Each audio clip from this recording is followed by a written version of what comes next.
Good morning, everybody. Welcome to the Budget Finance Economic Development Committee. Today we are on day 2 of decisions, and it is now 9:08 a.m. Thank you, everybody, for joining us. And my name is Yukile Sugimura. I'm the chair of this committee, and we are here in accordance with the Sunshine Law. And as a reminder, when your name is called, if you're not in the chambers, please identify by name if anyone is in the room, vehicle, or workspace with you today, and minors do not need to be identified. Good morning, Vice Chair Kama. Aloha Kakahiaka Chair and Salamat Paji. Salamat, this must be... I'm here in the chambers, and there's no one in the Key Regional Office to testify at the moment. Okay, good morning, Member Hajans. Good morning, Chair. Good morning, everyone. Salamat Paji. Good morning. All right, so I am looking forward to a productive meeting. Thank you very much from the Office of the Mayor, Leslie Milner, Budget Director, Department of Corporation Counsel. I saw Christina Toshiki in the chambers this morning, but I guess she's back in her office. Second day of decisions, and important steps forward. And I have asked OCS to make available that all of you can see what we did yesterday on Exhibit 1. Are we ready? Yeah, okay. So Kirsten, James. Chair, I have a question. Yes. Okay, yesterday you said we have a new deadline of today. Oh, because of, you want me to talk about it already? I'm going to talk about it after we did the Exhibit 1. Oh, because I want to make sure. I don't have your name there.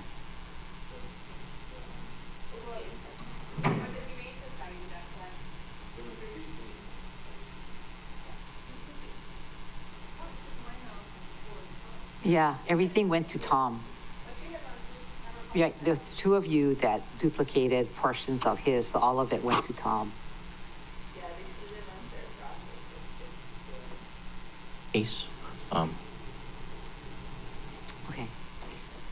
Okay, so please then do submit, if that's your interpretation. I don't want you guys to think that we're doing something we shouldn't be doing. Member Cook.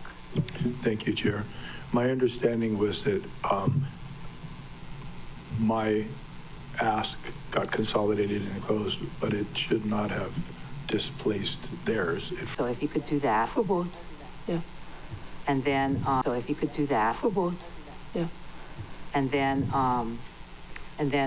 we'll start talking about we'll hear from the departments. All right, any more questions before we, Chair Lee? Yeah. You mentioned that staff is putting together essentially a summary of what we did yesterday. Yeah. And you talked about cutting. Now we have to cut. But we only actually added what? From the district, yeah? The district ones, the OED ones. Oh, you're talking about that? Yeah. We actually added Yeah, a lot. that one we added only 60,000, yeah?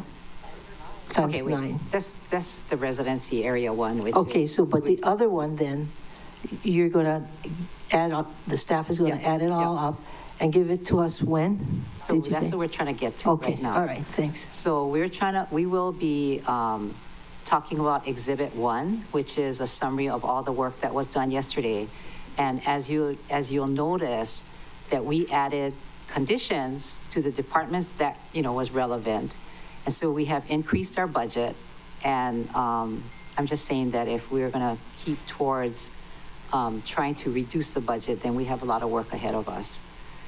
So, staff, can you show Exhibit 1?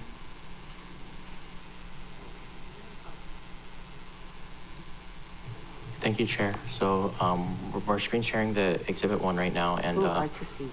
yeah. Oh, here I can zoom in a bit more. Oh, you're getting hard copies, everybody.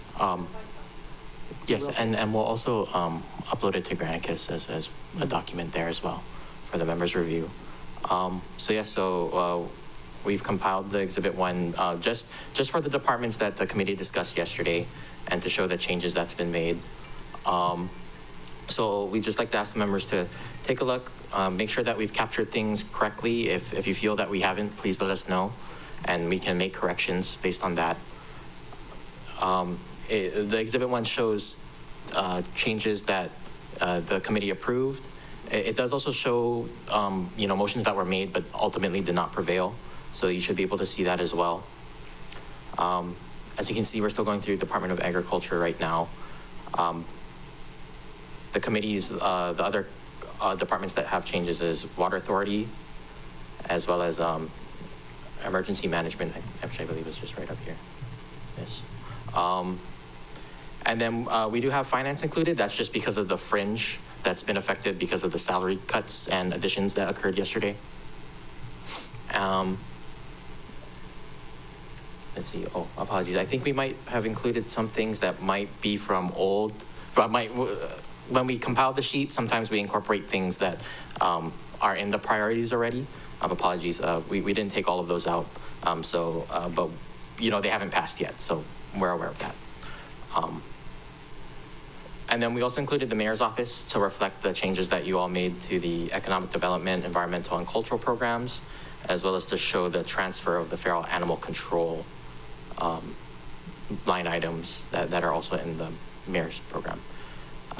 That's it for the Exhibit 1. It's not reflected here because we're only showing the departments right now, but we do use a couple of other spreadsheets to track what's happening with the budget balance and everything that the committee's doing right now. According to our calculations right now, using the certified RPT amount, not the one currently in the budget, but the one that's in the finances certification, right now the budget is approximately 12 million over. Thank you, Chair. What was the certified number you're using? So that's the $643 million amount that's included in the certification. No, I'm saying what was our budget right now is overstated by how much in comparison to the certification that was presented yesterday? That would be approximately 12 million. With the conditions? Right, with what the committee did yesterday, yes. Okay. So I guess what I'm asking you, if you can start with the real property tax, the presentation, and if that can be the starting point in the mayor's proposed budget, what was the amount that we were then over by? I think it was $7 million. Oh. Not we were, but this budget is overstated by $7 million. Yes, that's correct. $100 or something, whatever it is. And then we added on the conditions from yesterday, which takes us up to 12 million. That's correct, Chair. Okay. Any questions? I am at the Molokai District Office, alone on my side of the office, and there are currently no testifiers here. Apologies for my lateness. I had a flat tire, but I was online listening. Wow. I hope you had AAA to help you fix that tire. Okay, very good. So public testimony. Testifiers wanting to provide testimony should sign up with staff, join the online meeting via Teams link, or call in to the phone number noted on today's agenda. Testimony on the budget is not limited to the departments scheduled for today. Written testimony is encouraged and can be submitted via the e-comment link as at mauicounty.us/agendas as well. For individuals wishing to testify via Teams, please raise your hand by clicking on the Raise Your Hand button. Or if you're calling in, please follow the prompts via phone, *5 to raise your hand, and lower your hand, *6 to mute and unmute. Staff will add names to the testifiers list in the order testifiers sign up or raise their hands. For those on Teams, staff will lower your hand. Once your hand is added, staff will then call the name you've logged in under or the last 4 digits of your phone number when it is your time to testify. At that time, staff will also enable your microphone and video. Please ensure your name appears in Microsoft Teams as the name you prefer to be referred as, even if it's anonymous. If you wish to testify anonymously or in person, please notify staff that you would like to testify anonymously. Otherwise, please state your name for the record at the beginning of your testimony. Oral testimony is limited to 3 minutes per item, and if you're still not done, we'll give you another 30 seconds to complete your testimony. Once you're done testifying, or if you do not wish to testify, you can also view the meeting on Akaku Channel 53 Facebook live or mauicounty.us/agendas. We will do our best to take each person up in an orderly fashion. Staff, please call the first testifier. Chair, the first testifier is Jason Economou, to be followed by Jeff Uyoka.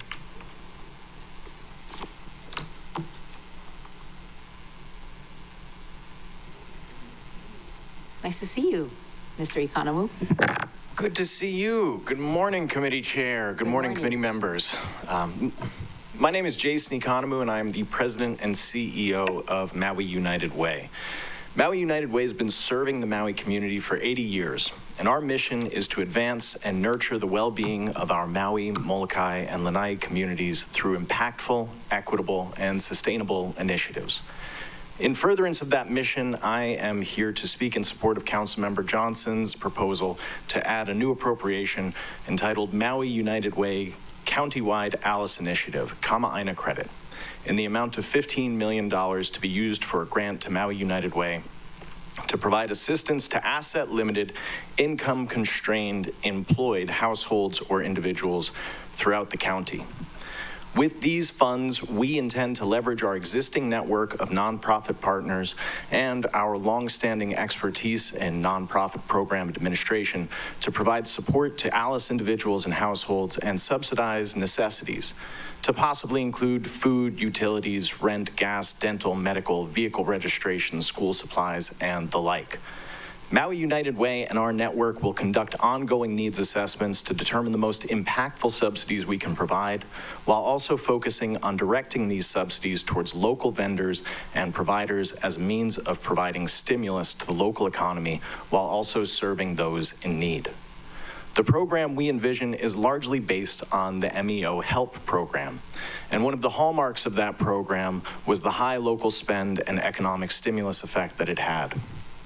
In addition to providing economic support to individuals and families in need and providing stimulus to the local economy, we also plan on tracking and studying the impacts of this program to determine how we can pull individuals and families out of the ALICE population and into a position to thrive in this community. The share of ALICE households in Maui County has increased 9 percentage points since 2022. And many in our community are struggling to afford basic necessities. In our county, 43% of households would fall into the ALICE category, while another 10% fall below the poverty line. That means a majority of households in Maui Nui are struggling to survive financially, which puts us in the worst position in the state. The time for bold action and supporting our community is now. Our Maui community needs help, and Maui United Way is well positioned to facilitate that assistance. I urge you all to partner with us and to help the people of Maui Nui get the help that they need. We've had good relationships with the department for years, both personally and professionally. We've worked with them. We have worked with nearly every nonprofit in Maui County. Our processes are tried and true, and our ability to vet those in need and ensure that there is no double dipping has been demonstrated over and over again. We have the technical knowledge and expertise to administer a program like this, as evidenced by the over $8 million in direct financial assistance we provided immediately after the fires. Thank you very much for your time. Thank you very much. Nice seeing you. So when you say you worked with the department, you're talking about what department? The Department of Housing and Human Concerns prior to the bifurcation. Our team has worked with the Department of Human Concerns, though, even since the bifurcation. Okay. Members, any other questions for Mr. Economou? Did you raise your hand? Okay. Member Johnson, then Paulton, then Kama. Thank you, Chair. Thank you, Mr. Economou, for your testimony. It's full of useful information for this program, and I really hope the members are hearing it. I got a question in regards to your statement. The handout that everyone has here on the desk is really informative, and I'm just going to read a sentence and ask you if you can clarify it. While all other counties have seen a decrease in the share of households below the ALICE threshold, Maui County experienced an increase. A majority of households in Maui County are currently below the ALICE threshold. Why do you think that is, first off? The most obvious reason is the fires. The economic impact that the fires had on everybody was devastating. I think it's upwards of 70% of households throughout the entire county have stated that they were directly financially impacted by the effects of the fire. Yeah. So that is the most obvious reason. Beyond that, it's just kind of had this trickle-down effect of horrible between the housing market, the fire, the uncertainty in the economy, the high cost of shipping goods from anywhere. It all just compounds on itself and puts us in the worst position in the state. Is there any evidence that COVID has remnant effects or? Absolutely. Yeah, I think if you talk to most of the nonprofits, they saw need increase drastically after COVID, and it never really stopped. I was the chair of the food bank board for a good long while there, and we saw that after COVID, the need went way up, and it never really went down. It just plateaued until the fires, and then the need went up again. So, yeah, COVID is still lingering. Okay, those are my questions for now, Mr. Economou, and I saw other council members had questions. Thank you. Thank you, Chair. Thank you very much. Member Paulton then Kama. Thank you, Chair. Thank you, Mr. Economou, for your testimony. Do you have any data or insight of how much of that 43% Alice category are county workers? Not off the top of my head, but I can see if we can go through the data that we do have and get details on that for you. Oh, that would be awesome. Thank you. Excellent. Member Kama. Thank you. So, did you prepare this for us? That was prepared by Aloha United Way on our behalf. Okay, very good. But I was going to ask you, I don't even know if you know the answer, but it says on the very bottom of the page, it says those who live in larger households, particularly if they contain children, were more likely to be impacted by having their residence destroyed, loss of job, and health issues. Do you know what that means?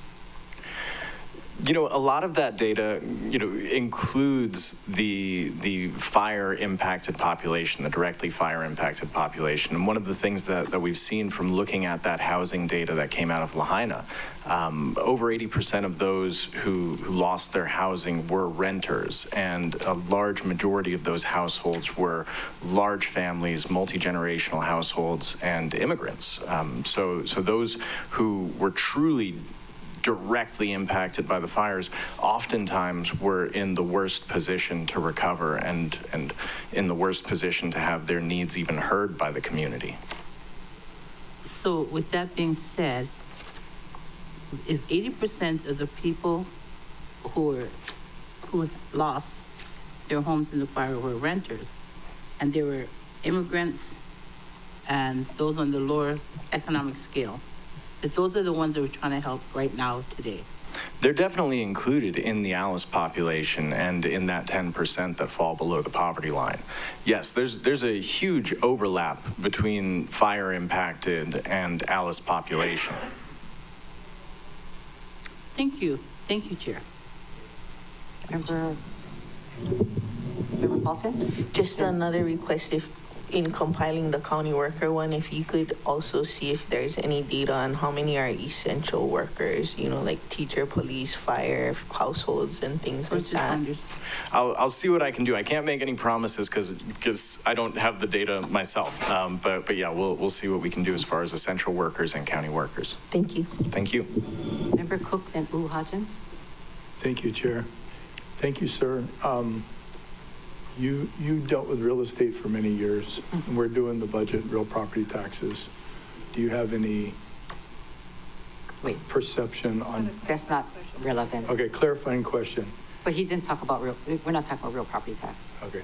Clarifying question about how to pay for this. How to pay for it.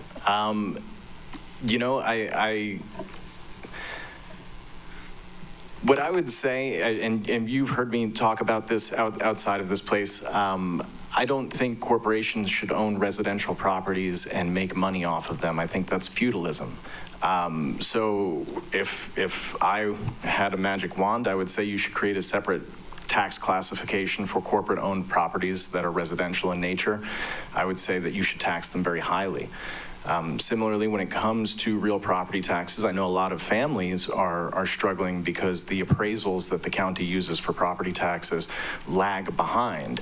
However, I don't know if those who own extravagant luxury properties, who have had low property taxes historically for many years, necessarily are going to suffer as bad. And this body created the tax brackets for a reason. So I think there is a way to work within the property tax guidelines to determine those households that will be less impacted by a tax increase and those who can better absorb a tax increase. Thank you, sir. Thank you. Thank you. Member U. Hodgins. Thank you. Thank you, Chair. Nice to see you.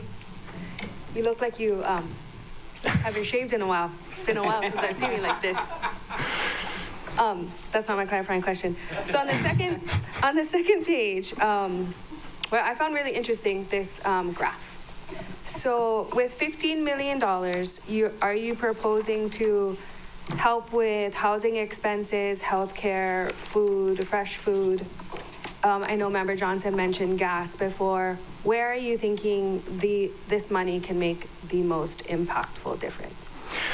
So it really will ultimately depend on the full amount and the broader landscape of who else is providing aid. The problem with $15 million is it sounds like a lot of money for one organization, but the needs of the community, that's just a drop in the bucket. You know, if we got, let's just say $500 million between all of the nonprofits in Maui County immediately after the fires, that money, based on the needs of the community today, I could spend that in a month and a half. Don't give Member Johnson any ideas for $500 million. So the $15 million, it's going to depend on if we actually get $15 million and who else that we're working with in our network also has money. We like to say united is the way because we have a very collaborative approach to philanthropy. We want to talk to the other organizations that are in the same space as us providing aid and see how we can kind of divvy up the support that we're providing. One of the things that people wouldn't necessarily think is gas cards, and we've seen a huge need for gas cards. So we'll probably augment that program, but school supplies, medical bills, dental, these are all things that people need assistance for. So we don't have the program fully fleshed out yet because we don't want to put the cart before the horse or count all of our eggs before they hatch or whatever other sort of but you have some pretty strong ideas of where it should go. Yes. Okay. Because you could spend this much money, hopefully, pretty quickly. $8 million went out the door in about a month and a half after the fires. Okay. And that didn't solve problems, but it made people's lives a lot easier in one of the worst moments of their existence. So yeah, I'm confident that we can find ways to make an impactful difference in the community with this money. Okay. Thanks. Thank you, Chair. Okay, Member Kama. Thank you. So, Mr. Economo, have you considered trying to leverage some of these dollars that you will receive, whatever that might be, with other entities? I mean, I know you're talking about going to visit nonprofits, but I was thinking about people like the Office of Hawaiian Affairs. I always bring them up because they have such a huge corpus. And I'm not seeing any of that in terms of what I would actually like to see done with that. Can you clarify the question, please? I was asking you if you considered leveraging whatever you're going to be receiving this with other entities such as the Office of Hawaiian Affairs. Absolutely. As I said, united is the way. We really believe in that. So our goal is to work with other entities. No matter what amount is received, we will not do it alone. Yeah. Okay, good. Thank you. Okay. I'm going to hold you to that because I'm going to call. I'm going to tell them to come in. Tell them to call. Yeah. That's great. Thank you. So before you leave, what Maui United Way has done, what I saw you do after the wildfires, is reach out to the individuals and you utilized your nonprofit network. So how did that help? What were the nonprofits saying?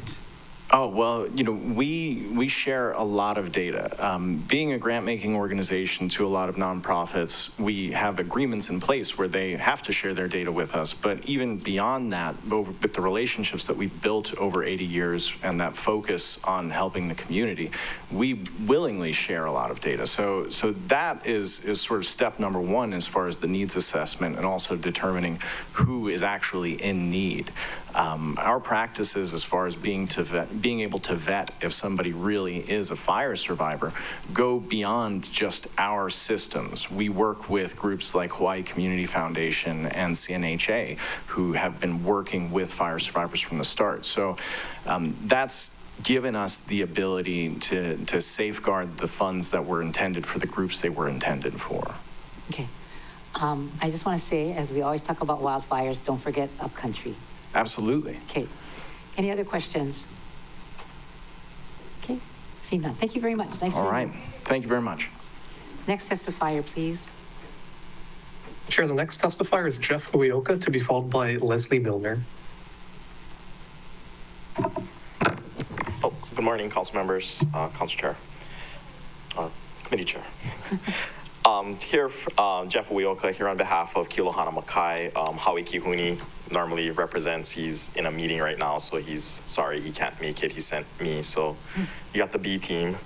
We noticed in the members' priorities, thank you very much, Councilmember Cook. He put in I guess as a proviso into the Affordable Housing Fund for up to $500,000 must be used for water development fees for the Kilohana Makai Workforce Housing Project.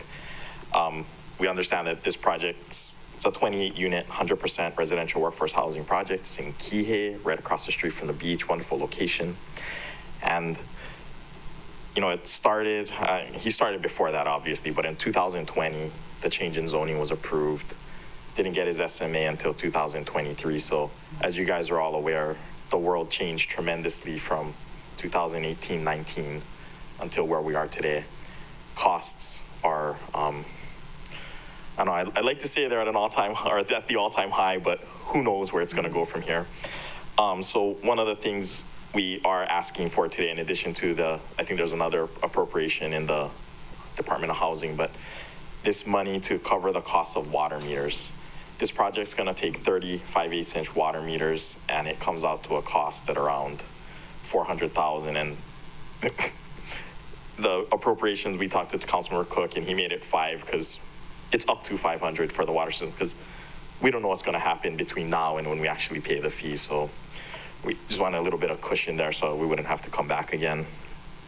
But, cost of construction increase, interest rates are very high, including for the developers' loans. The construction loans are at a very high interest rate. So everything's just expensive right now. Talking to Howie, he said this may be the last 100% affordable housing, for sale project he can do for a while. It's just hard, he said, but he's going to keep trying. He loves doing it, but he just said it's hard, and he keeps having to come back and ask for subsidies from the county. So thank you. I know you guys are busy. You have a lot to do. Don't miss budget at all. So good luck, guys. So before we ask you questions, we miss sitting, you were always sitting right there when we did budget, all the years that you were at Corp Council. So nice seeing you. Anybody have questions? Did your hand was up? Member Wu Hodgins? Thank you. Hi, Jeff. So if 400 is going to cover the meters itself, what about the installation and all the work to install the meters? That part we should be okay as of right now, but that's why there was the extra cushion, just in case. Okay. Thank you. Member Paulton? I just wanted to clarify if you've spoken with the housing department and they support this request. I'm not sure if Mr. Kihuni reached out directly to housing, as this was a late, it kind of, I know it's water meters, but it sprung up on us, and other costs, I should say, sprung up, and this was one of the ideas. So it's kind of a quick ask to Councilmember Cook to include as a priority. So I don't believe there's been deep discussions with the Department of Housing. I believe Mr. Kihuni has spoken with the mayor, though. That's my understanding.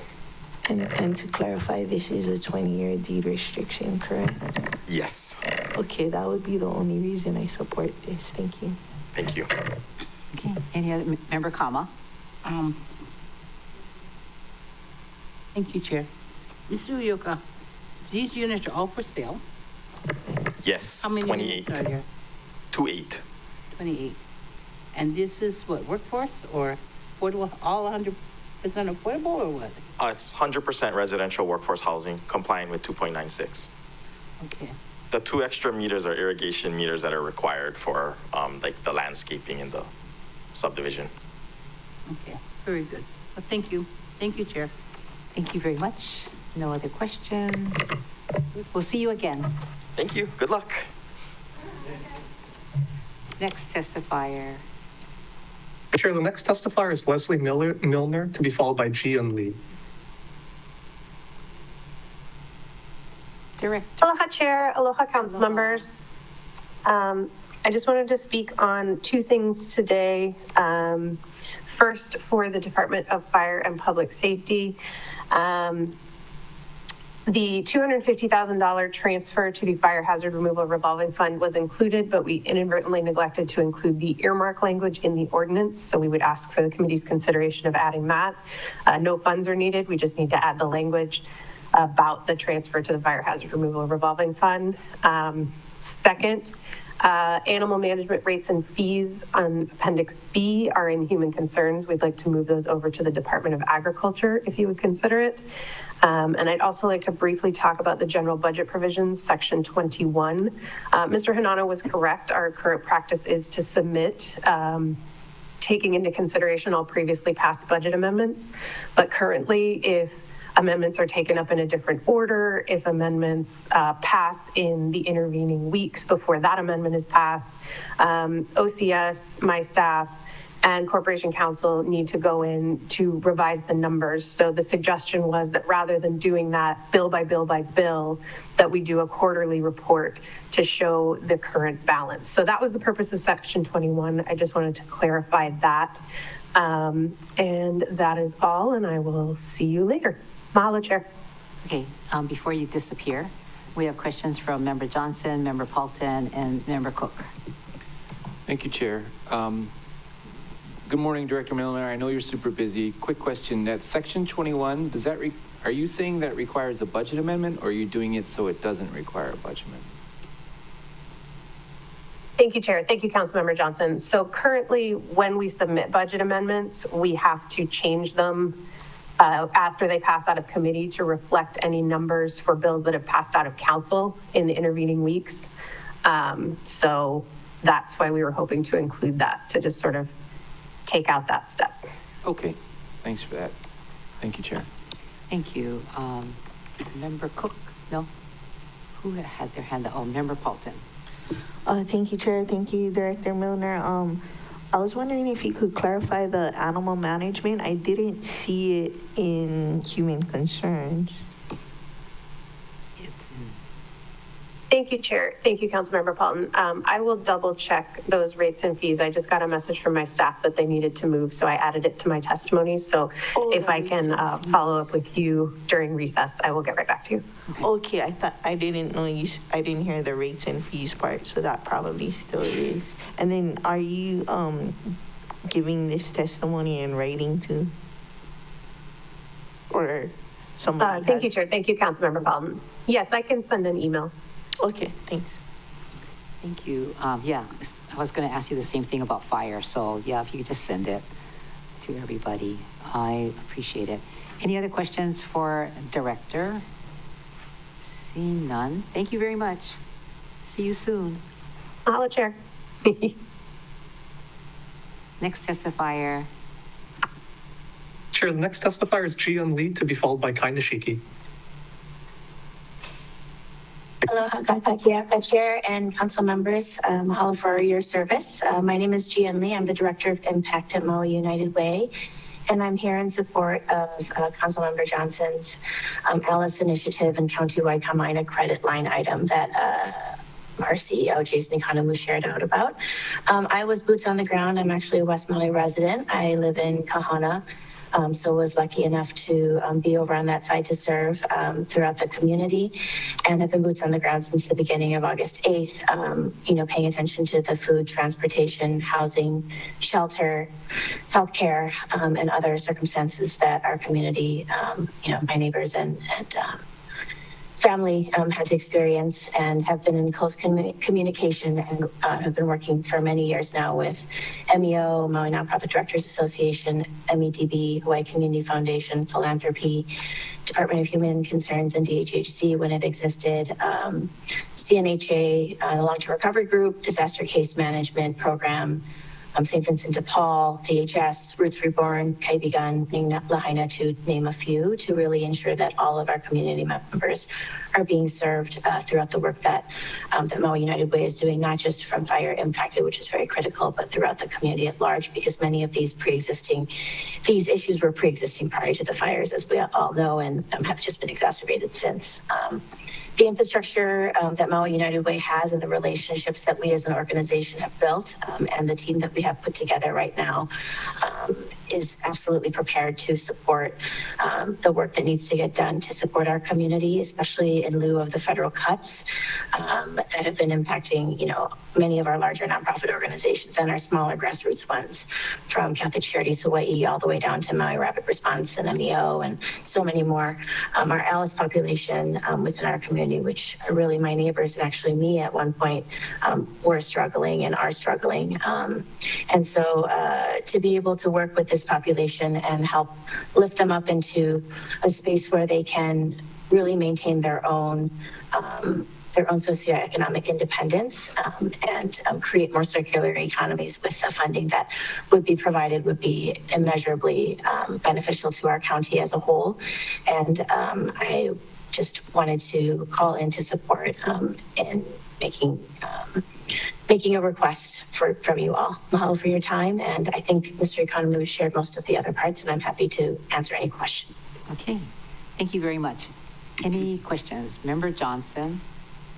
Thank you, Chair. Good morning, Ms. Lee, and thank you for all the hard work you do for the community.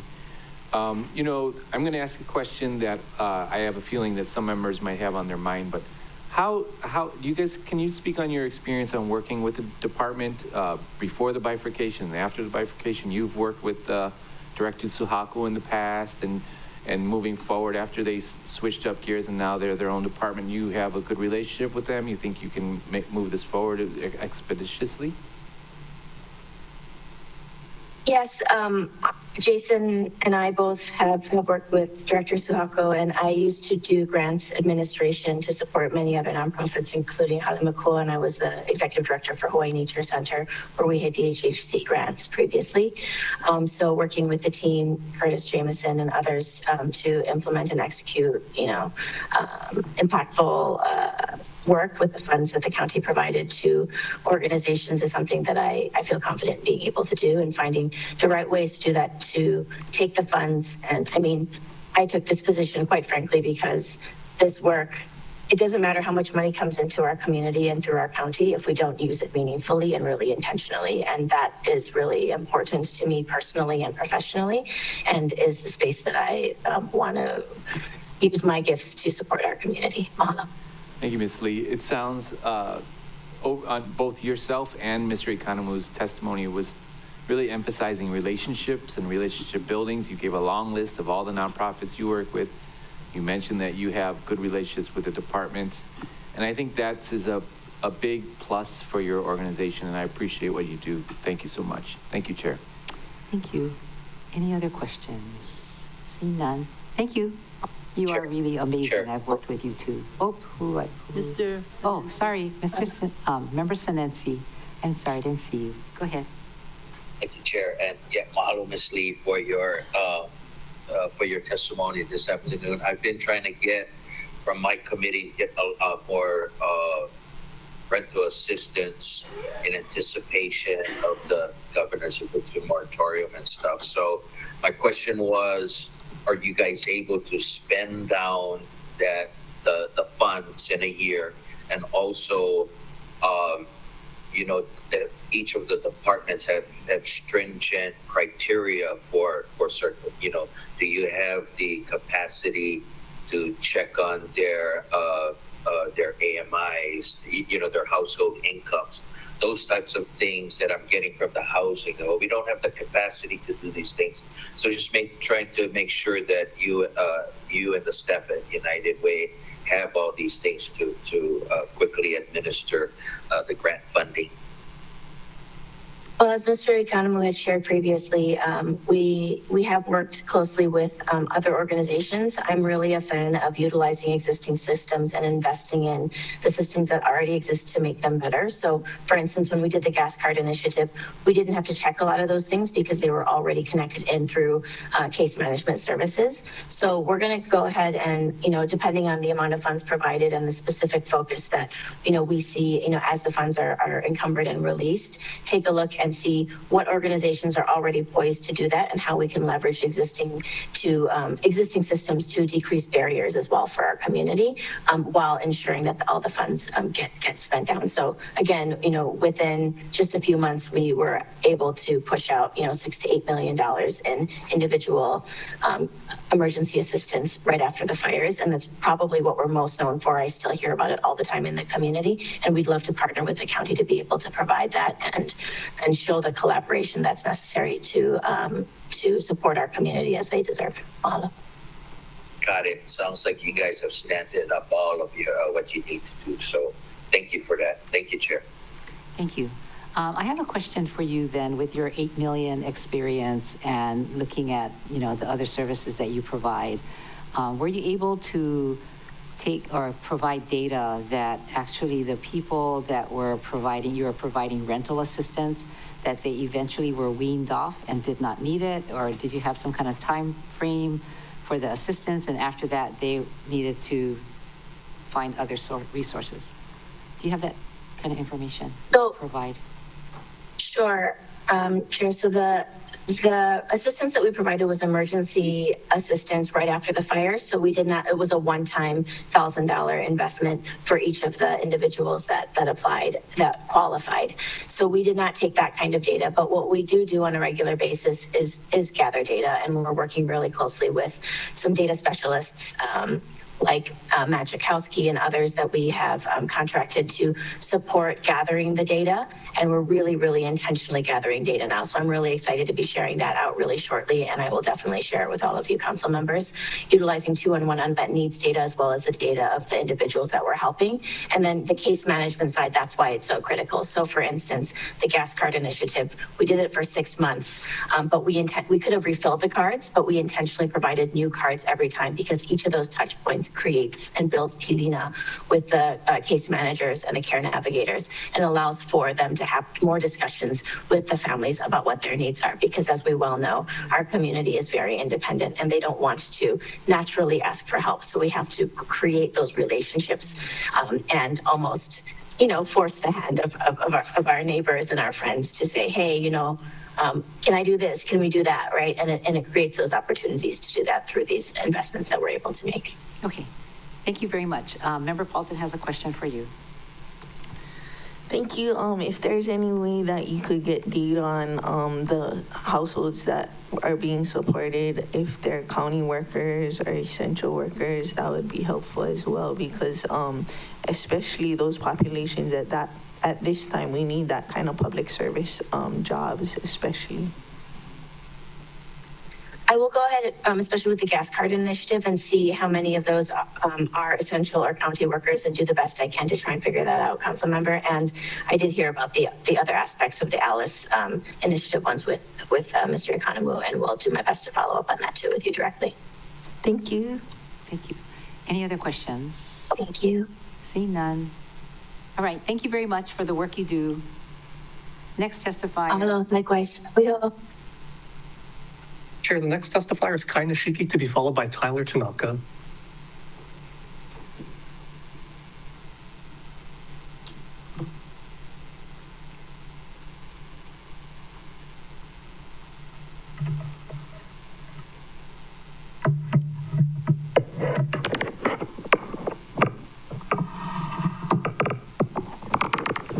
Kalamai. Aloha Chair, council members, Kai Nishiki testifying on behalf of the Maui Nui Resiliency Hui.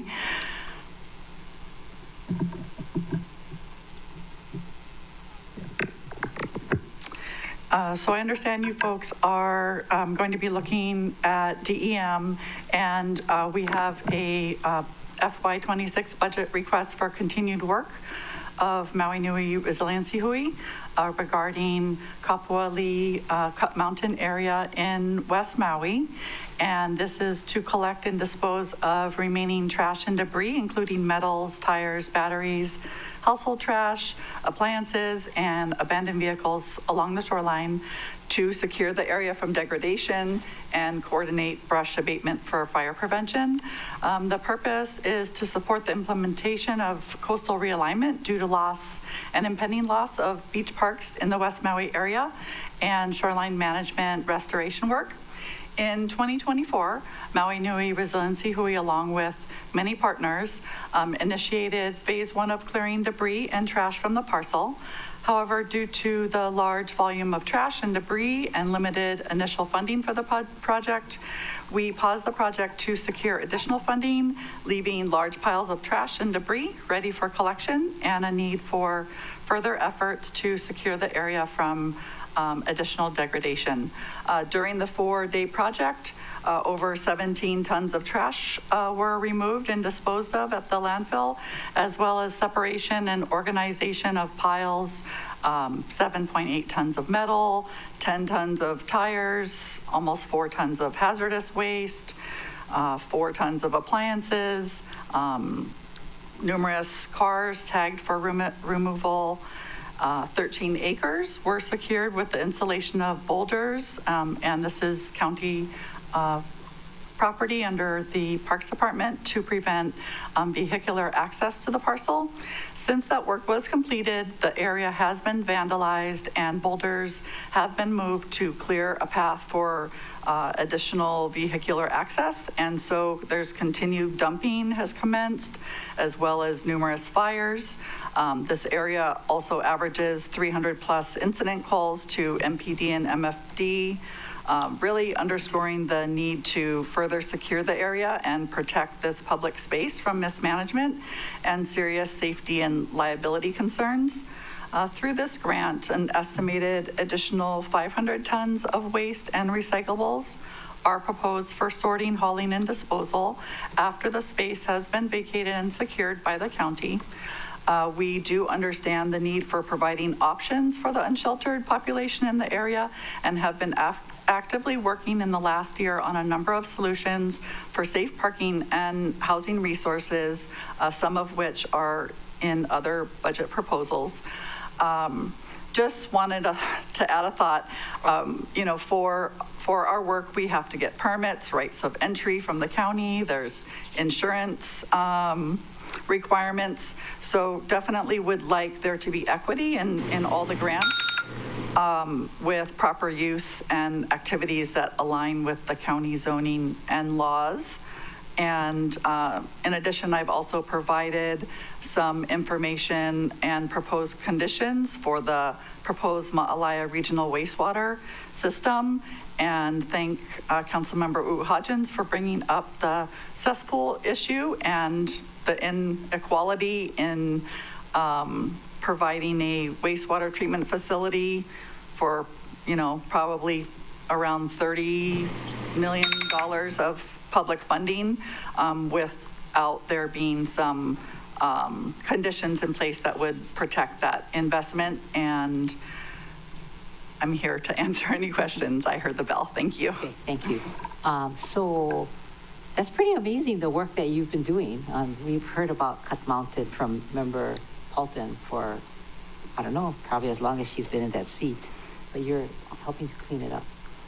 We're trying to assist the county. We understand that the county departments can very often are understaffed, and that the county receives, a number of requests for things to be done within the community. So it's nice that the county can support via funding, and nonprofits and other folks in the community can help lift up the heavy load. So that's a what, $700,000 request for Revolving fund. revolving fund, from revolving fund? Yeah, from the SMA revolving fund, which does have a balance of 1.5 approximately. Okay, Yes. and I'll turn it over to the other members to ask, but I hope it's not you and Sarah doing the cleanup. It's kind of heavy-duty work. No, we actually have a number of fire survivors, and we are very committed to supporting, those who have businesses and really want to join the community and making their community clean and safe and enjoyable for all. And so, yeah, we have a lot of community partners, like I said, who are fire survivors, have businesses, and are assisting with all of this. Very good. Any other members have questions? Oh, Member Paulton.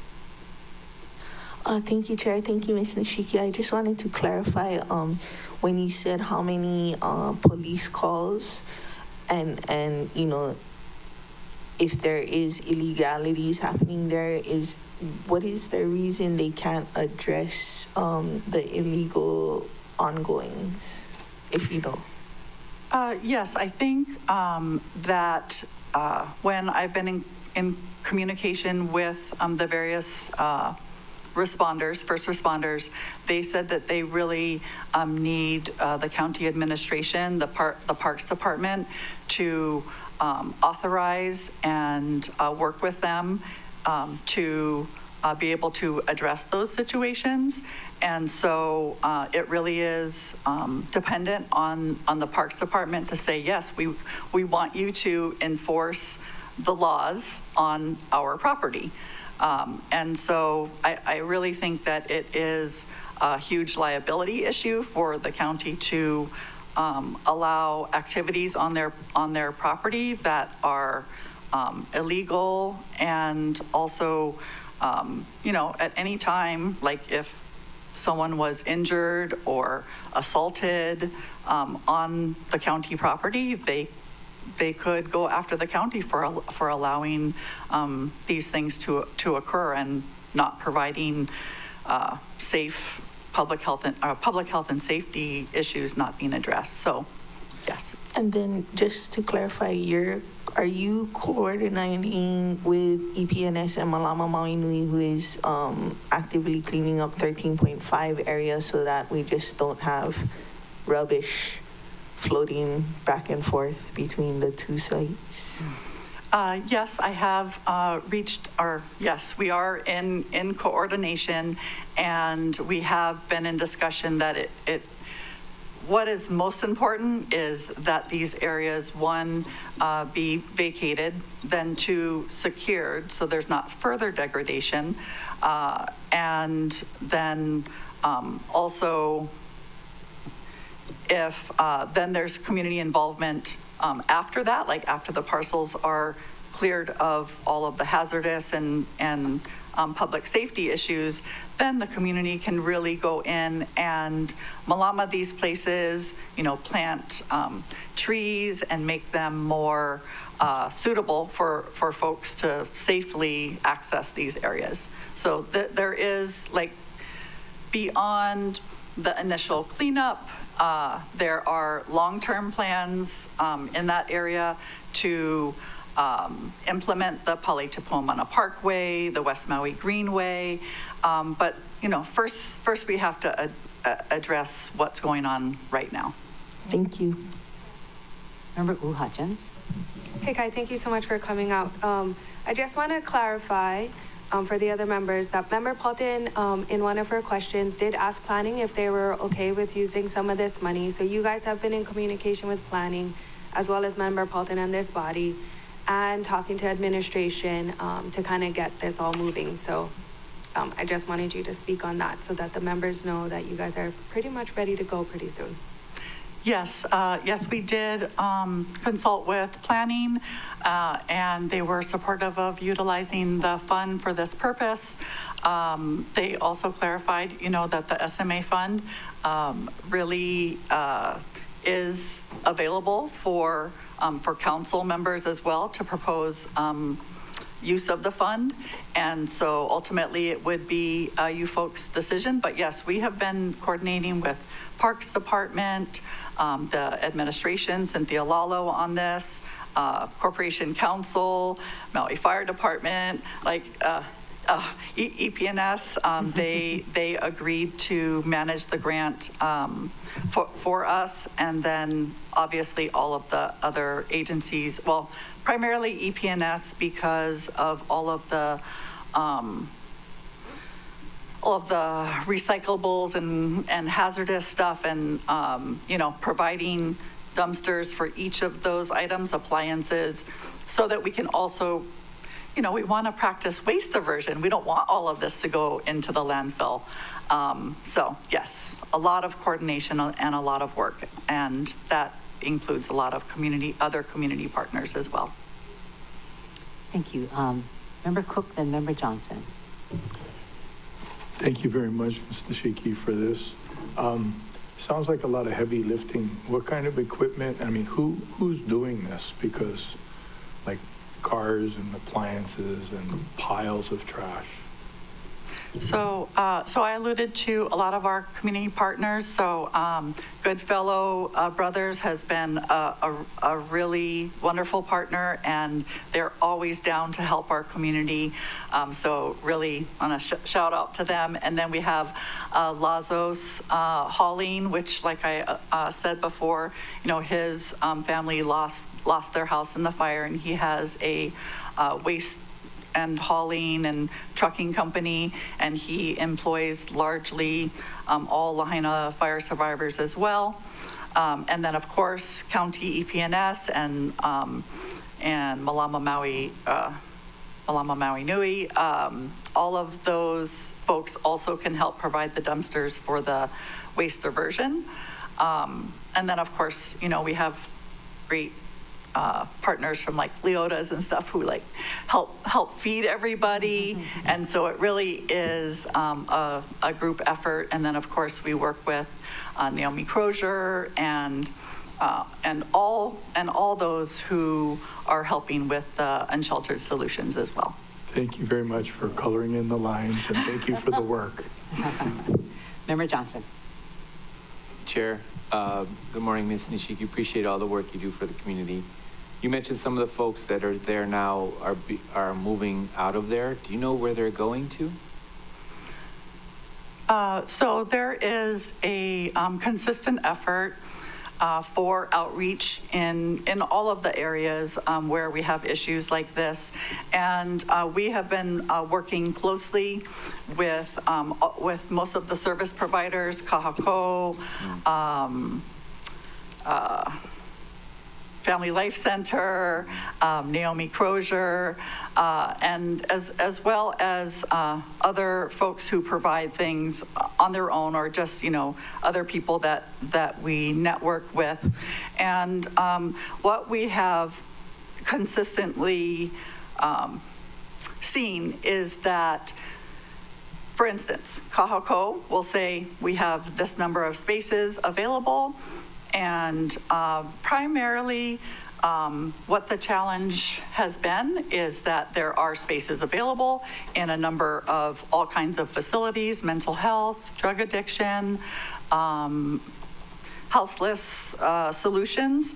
However, like for all of us, there's rules when you live in community, and for a majority of folks, they are not wanting to abide by the rules. And so, they'll come in for a day or two, and then they will, on their own, decide that, cannot force anyone.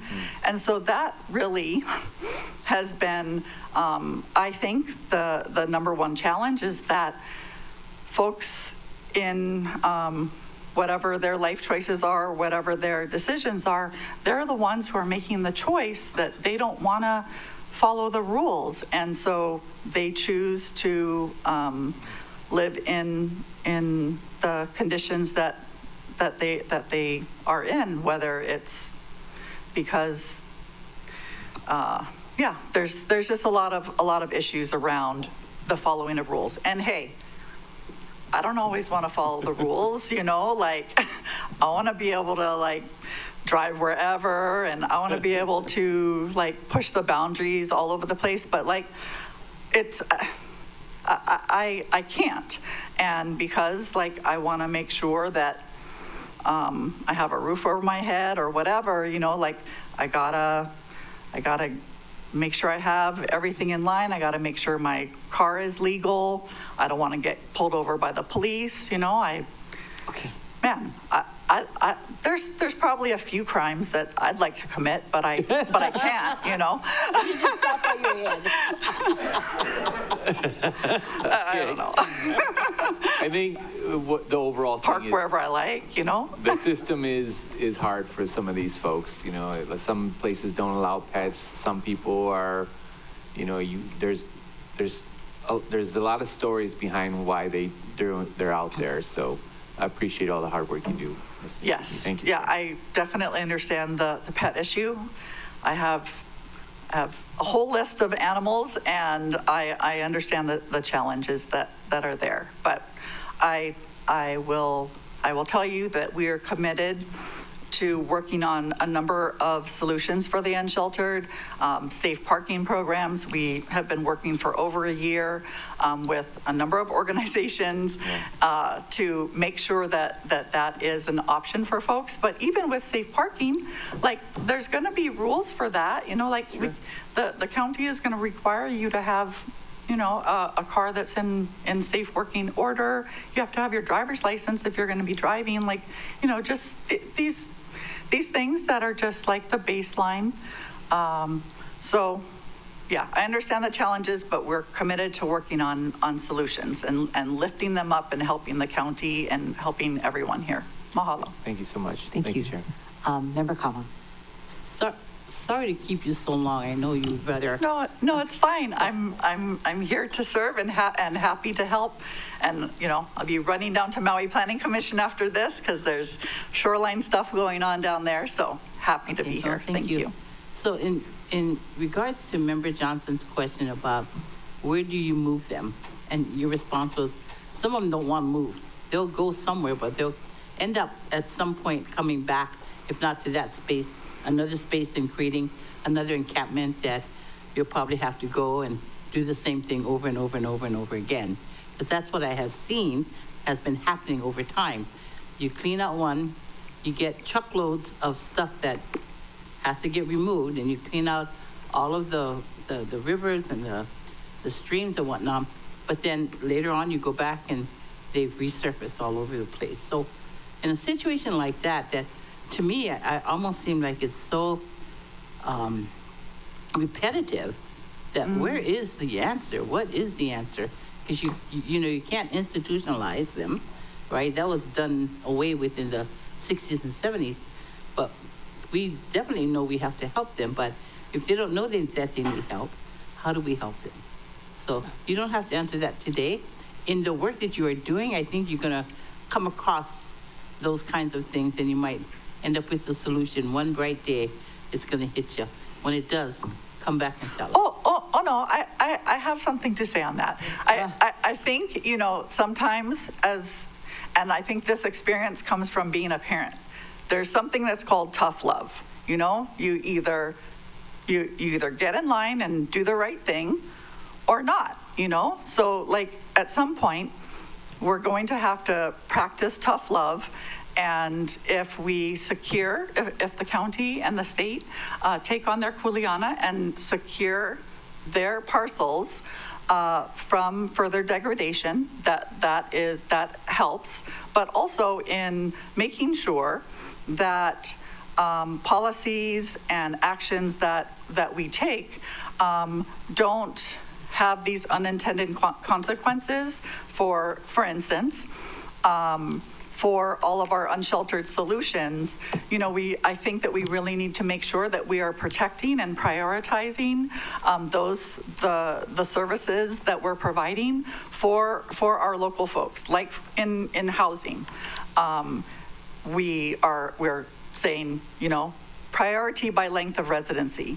That should also apply for unsheltered solutions, because when we met with Kahako recently, they said there's been a huge uptick in fresh off the plane folks calling them and asking for services. And they're like, hey, you know, like we're already drowning. We really cannot, we need to make sure that we are not providing incentive for folks to fly over here because they see that, like, oh, our doors are open, we're here to help everybody. But at some point, like, we need to prioritize Kanaka, we need to prioritize our longtime local families, and especially, you know, what we really saw was a lot of women and children. Like, I think almost 40% of those who are seeking services have keiki. So I think it's really important for us to prioritize, you know, those local kids and our Kanaka population. And if there's not guardrails or safeguards in regards to prioritizing the services for folks by length of residency, then I hope that folks are understanding that there's going to be additional problems. Thank you. Impacts. Thank you, Chair. Thank you. We should have you as a lunch speaker. Okay. Talking about your passions. So at this time, though, I want to continue on with the budget. Thank you for sharing with us the knowledge that you have gained, and thank you for doing this amazing work. Yes, thank you so much for the support, and we look forward to partnering and helping in any way we can, any way that we can. Yeah, thank you. Mahalo. One day we can even ask you slipped in your thought about the, we have DEM today, about the Malaya requests. So 2 sentences though, because we've got to move on. Okay. So for Ma'alaya, I did propose conditions on the funding. You know, primarily it's because there's not even any guarantee that the vacation rental condominiums would have to tie in, and because there's costs associated with decommissioning injection wells and their septic systems and the transmission lines, that's something that needs to be protected. And then also, these vacation rental condos are prioritizing their funding to seek seawall fixes, and, like, you know, a number of them are just paid like $3 million for a seawall fix.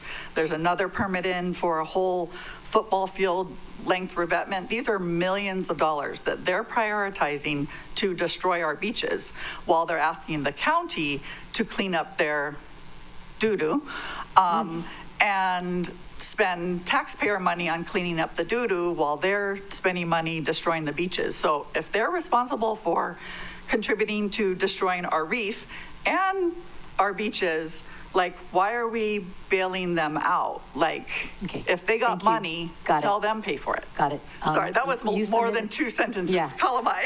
But you said you submitted condition language. I did, but if maybe I should clarify what email I should send it to, so you folks have it. So what? I'll get that offline. Okay, though. very good. Okay. Thank you. Thank you. Thank you very much. All right. Thank you very much for. Thank you. Next testifier, please. Chair, the next testifier is Tyler Tanaka, to be followed by John Starmer. Oh.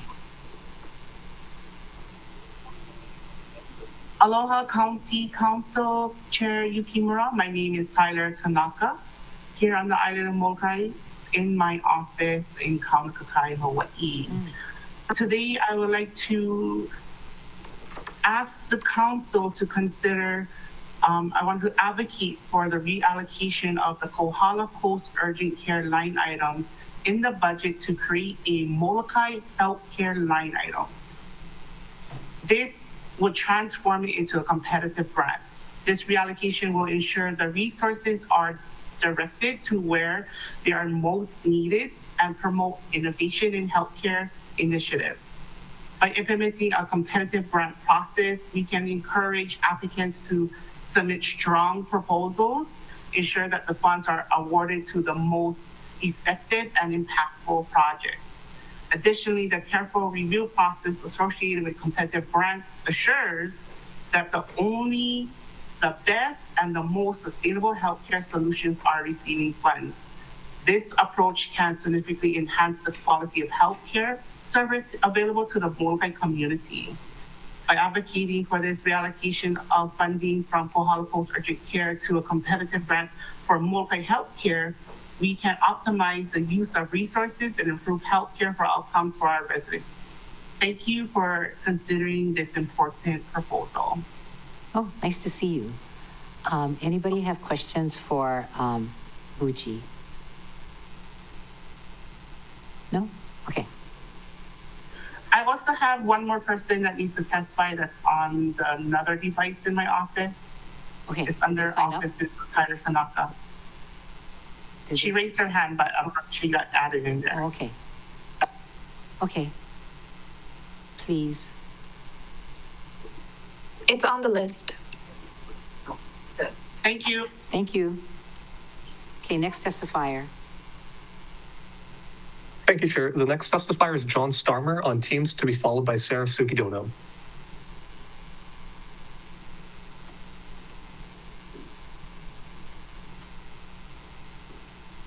Good morning, Chair, Council members. My name is John Starmer. I'm the Science Director at the Maui Nui Marine Resource Council, and I'm here to testify in strong support of your increased funding for Maui Nui Marine Resource Council. MNMRC is a highly respected community-based organization here on Maui that plays an important role in protecting our ocean resources. What truly sets us apart is not just what we do, but how we do it. One of our co-founders, Robin Newbold, has always approached problems with a mindset of how can we help, rather than assuming that she had the answers. That spirit of collaboration lives on in every project we undertake, bringing together scientists, volunteers, cultural practitioners, community members, and decision makers like you to work together to solve problems. Through programs like the Hui Oka Viola, we fill what would otherwise be a significant gap in public health data by conducting consistent science-based beach water quality testing along the South and West Maui coastline. This partnership isn't just academic. It directly informs how we protect public health, where we focus efforts to reduce land-based pollution, and how we respond to environmental change.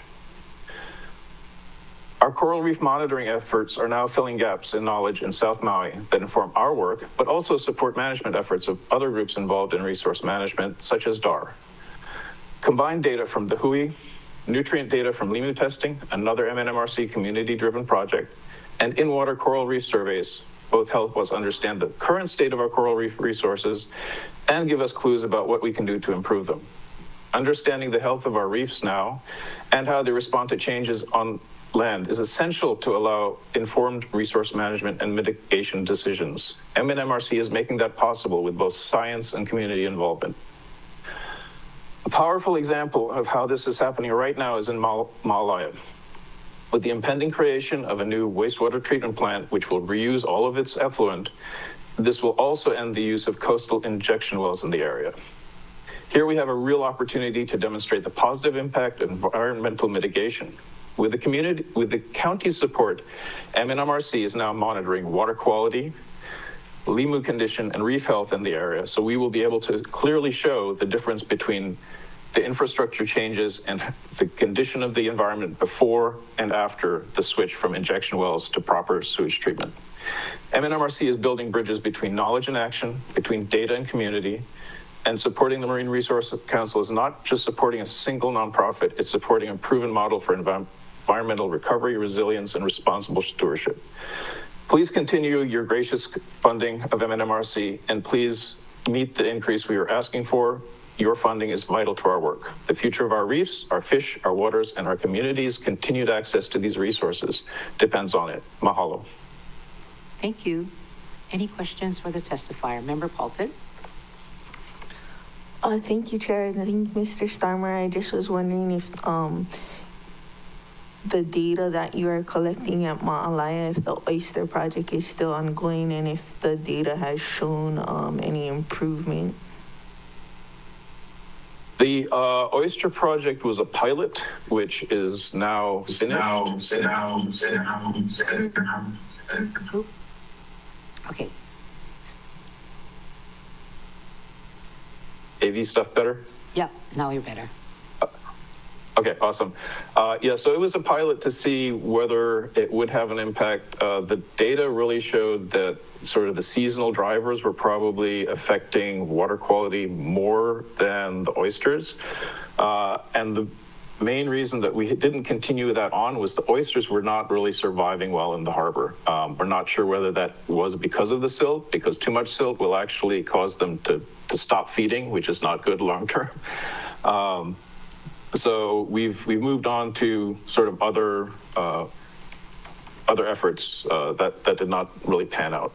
But again, that was a pilot project. Shucks, okay, thanks. I was hoping that would be an economic driver and we could have another Pearl Harbor. I mean, different kind of, not Pearl Harbor. Thank you. Thank you. Thank you very much. Any more questions? See none. Thank you. Next testifier, please. Thank you. Chair, the next testifier is Sarah Sugidono, to be followed by Amy Hodges. Hi, Sarah. Hi, good morning. Good morning, aloha council members. Thank you for listening to me one more time. Nice to see you all again. I'm here this morning to share my support, like John, my coworker, of increased funding for the Maui Nui Marine Resource Council. And one thing that we all share, we can all agree probably, is just our love for our island and the places we live in and the places that we all come from. Our community deserves to have an island, a clean and healthy island home, and MNMRC has been working since 2007 to take care of our reefs and our oceans so that we can all enjoy them, both today and tomorrow. One of the previous testifiers, G, she said something that really resonated with me about, using money meaningfully. And I think that, for a small organization of our size, we do really take that to heart and make a pretty big impact with what we have. And I won't go into all of it because John covered a lot of it, but we do research, we do restoration work, land-based initiatives to protect the reefs and strengthen community ties to both land and sea. John briefly touched on Hui o Kawaiola, or the Hui that we like to call it for short. And, this employs volunteers that sample water quality conditions at 41 sites across Maui. And we're also, hopefully it'll work out, but we were just informed that, an expansion to also Molokai to test water there is also possibly in the works, obviously pending how all of this goes. But that's, another exciting data set to be able to enter in for our state. And we also do education for both residents and visitors. We're big on citizen science, like John mentioned. So through the Hui, that's one opportunity. We also host volunteer opportunities. So like last Monday, we hosted a group of volunteers to go sample limu at sites across North Maui, which will be sent off for testing of nitrogen. We also reach our visitors through ads at the airport, a partnership with Pacific Media Group. We run social media ads throughout the year that reach, hundreds of thousands of people every month, talking about, reef etiquette and water quality in Maui. We also host a quarterly speaker series to just give different points of view, see what's going on in the world of science and conservation. But we also build meaningful relationships. And again, going back to our volunteers, this started out as a volunteer organization with an actual council, much like yourselves convening. And since then, we've expanded to partner with the Department of Health, Nature Conservancy, Division of Aquatic Resources, DAR, with our reef restoration that we just completed in South Maui. And this Saturday, we'll be working with Kahoma Village out in Lahaina to use, they came to us asking to use reef-friendly landscaping to help revitalize some of the areas that were affected by the wildfire. And so many testimonies today share the amazing work that will support our families and friends like this. But please don't forget that the quality of life in Maui is also impacted by the environment that we live in. What would our home be without our beautiful beaches, our shorelines, and all of everything that exists upland? We're working to take care of what makes Maui home, and we would truly appreciate your help to make all of that possible. So mahalo for letting me be here today. Okay, thank you. Anyone have questions? Member Paulton. Thank you. I was wanting to clarify about your marketing on directed at tourism about reef stuff. Have you ever applied for the competitive, not you, but like your organization ever applied for the competitive grant on tourism management marketing? Is that not that I'm aware of. I'm also somewhat new, so we may have done it in the past, and I wasn't here to be a part of that. Sorry. Okay, I just wanted to put it on your radar that there's 450 there. Maybe there will be like a transfer of something. And Hula. All right. Anybody else have questions? I have a question, Chair. Oh, okay. Member Kama. Thank you for being here, Sarah. So you mentioned in your comments that, I didn't catch that though, that you folks are doing a LIMU study, or no?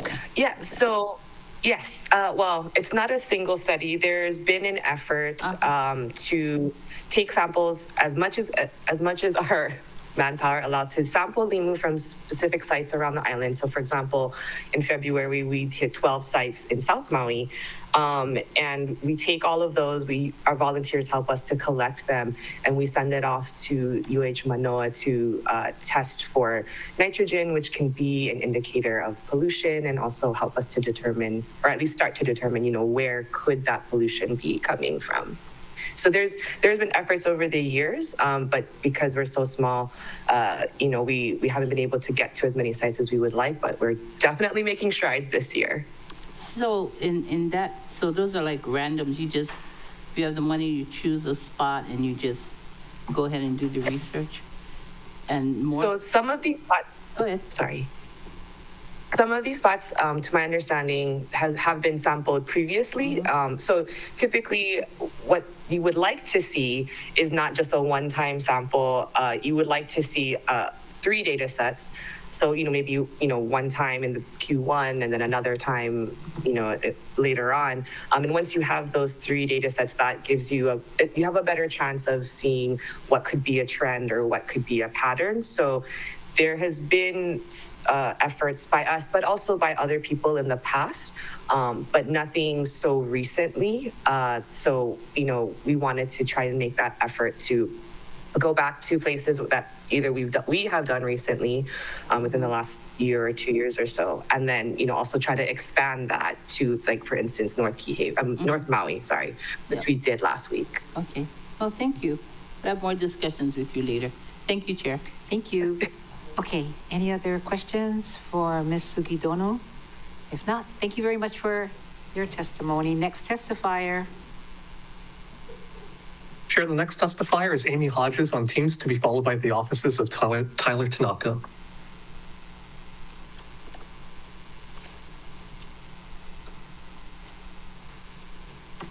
Amy Hodges. Amy Hodges is unmuted on our end. She would just have to unmute on her end. And the unmute option is in the top right corner of Teams.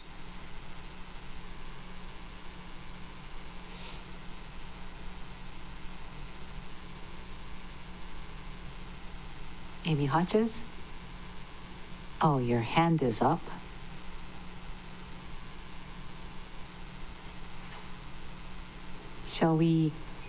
Are you having a hard, oh, there. Can you speak? Hello, can you hear me? Now we can hear you. Oh, you can. Oh my gosh, I could not push the button. I don't know why it wouldn't let me. Oh, I'm so sorry. We can't see you, but we can hear you. This is fine. Oh, I don't know. Both of them are like grayed out. I don't know how to get my camera on. Shoot. I'm so sorry. Aloha, Chair and Council members. Apparently, technical issues today. I'm glad you can hear me. My name is Amy Hodges, testifying in support of what I think is item 201 on the environmental protection budget for EP&S. Speaking today in strong support of continued and increased funding for Maui Nui Marine Resource Council. I'm following my colleagues that you just heard from, John Starmer and Sarah Sugidono, who are much more eloquent than me. So thank you for sparing a few more moments for us. I'll try not to repeat too much here. MNMRC, that's our name, is a trusted community-rooted organization with a proven track record of protecting Maui's coastal waters and reefs through science, collaboration, and action. From long-term water quality monitoring through Hui Oka Vaiola to watershed restoration, reef assessments, we do it all. Our programs fill critical gaps in government capacity and ensure that management decisions are based on real, timely data. These efforts not only protect our environment, but safeguard our economy, cultural heritage, and public health. At a time when climate change, wildfires, and development are putting pressure on our ecosystems, MNMRC is a vital partner in resiliency and recovery. Our water quality monitoring program continues to expand. So right now, today, we're at 41 sites. Last time we talked to you, we were in the 30s. So we continue to add critical sites. And as Sarah mentioned, we have been in talks about a hopeful and very likely pending budget expansion to the South Shore of Molokai for next year, which would be wonderful. Perfect timing with the added capacity of DAR's presence there, where in partnership, they've agreed to likely take on the labor part of that monitoring for the program. So really a cost sharing effort there and partnership. And it's through, extension of partnerships and in-kind support with volunteers and state agencies that we're able to do this work. We've recently implemented 2 community-based coral restoration areas in South Maui and wish to bring that program to West Maui. So it's physically coral restoration in the water. And again, that's through partnerships that we're able to do that. We're also now a member of the new Hawaii Emergency Reef Restoration Network, which is allows for like rapid assessment and recovery, like post-hurricane or post-large swell or boat strike event.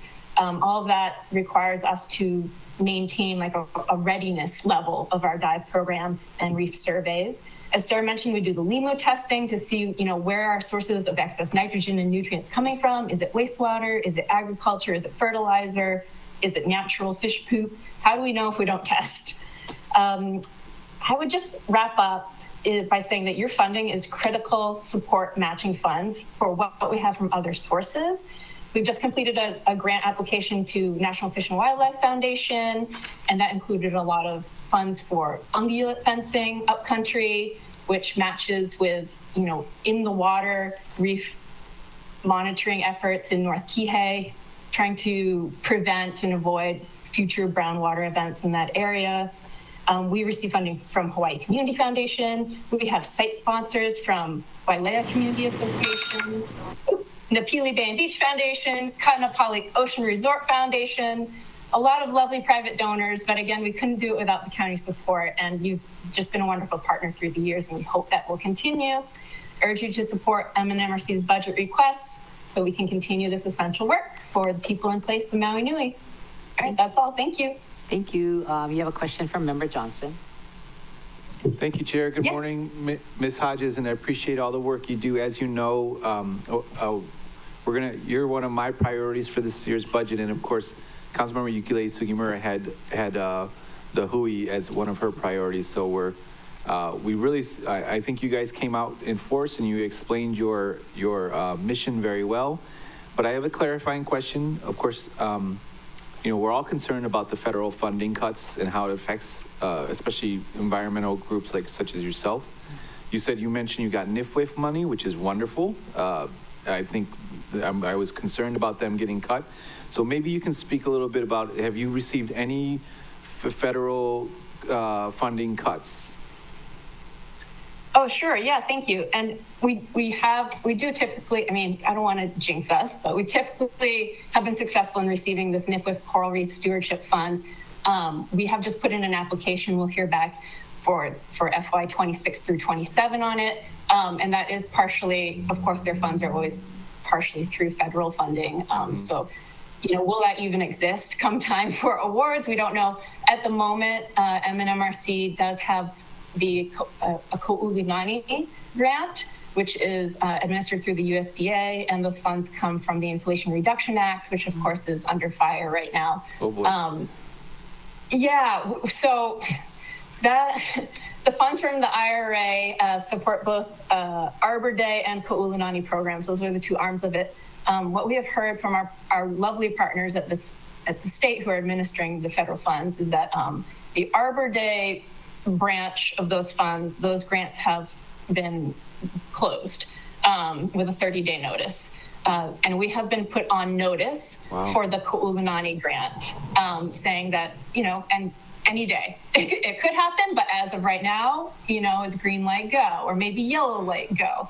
So right now we're operating under a 30-day, we're acting like it's a 30-day grant. We're like, okay, what can we get done in the next 30 days? Yeah. And then we hit the reset on the clock. I can only imagine. As Sarah said, sorry. Yeah. I'm sorry. Okay. I can only imagine how hard it is to administer something like that with so many moving parts. So I think the county's funding really helps with that. So my last question is, and I'll be quick, Chair, is some of the money, you have $79,000 in for staffing programs. Do you guys ever hire AmeriCorps? Because I saw that was in the paper about them cutting AmeriCorps. Do you guys ever work with AmeriCorps? Oh, we have not worked with AmeriCorps. That has been on our radar from time to time. Mm-hmm. Similarly, of course, like the Kupu Fellowship Program provides, some support. You still end up paying for them, but we haven't. Okay. No. Well, that's good. I just wanted to clarify that. So thank you so much for your response, Ms. Hodges, and thank you all for all the work you do. Thank you, Chair. No further questions. Thank you. Thank you very much. Member Rollins Fernandez has a question for you. Mahalo. Aloha, mahalo for your testimony today. I'm excited to open up to at least 2 sites on Molokai. Not having any data on water quality has prevented Molokai from being considered one of the level 1 or 2 priority that's required for our residents on the shoreline to apply for the cesspool conversion grant under the Department of Health. So this is really important to get some data. So I think you said you didn't need any additional funding because of partnerships. I just want to clarify because this is decisions week. So if additional funding is needed for Molokai, then please let me know so that I can include that in my priorities. Yes, thank you so much, Council Member. We were so grateful that you brought that to our attention with the state integrated report and the lack of Molokai's representation in it. Specifically, is great timing with DAR being able to support. So that's correct. The 525 that we're requesting would include the Molokai sites. There would be no additional request on top of that. Okay, mahalo for that clarification, and I look forward to working with you further on this. Mahalo. Thank you. All right, any other questions? Seeing none, thank you very much for all that you do.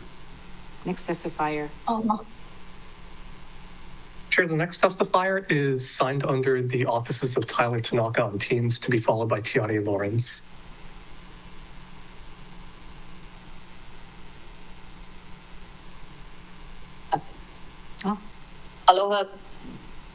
Aloha, Budget Committee Chair, Yukile Sugimura, our Molokai Council Member, Keani Rollins Fernandez, aloha, and as well as all council members. Mahalo for the opportunity to provide testimony regarding the proposed budget for the Department of Human Concerns. Can speak louder. Specifically, I'm sorry.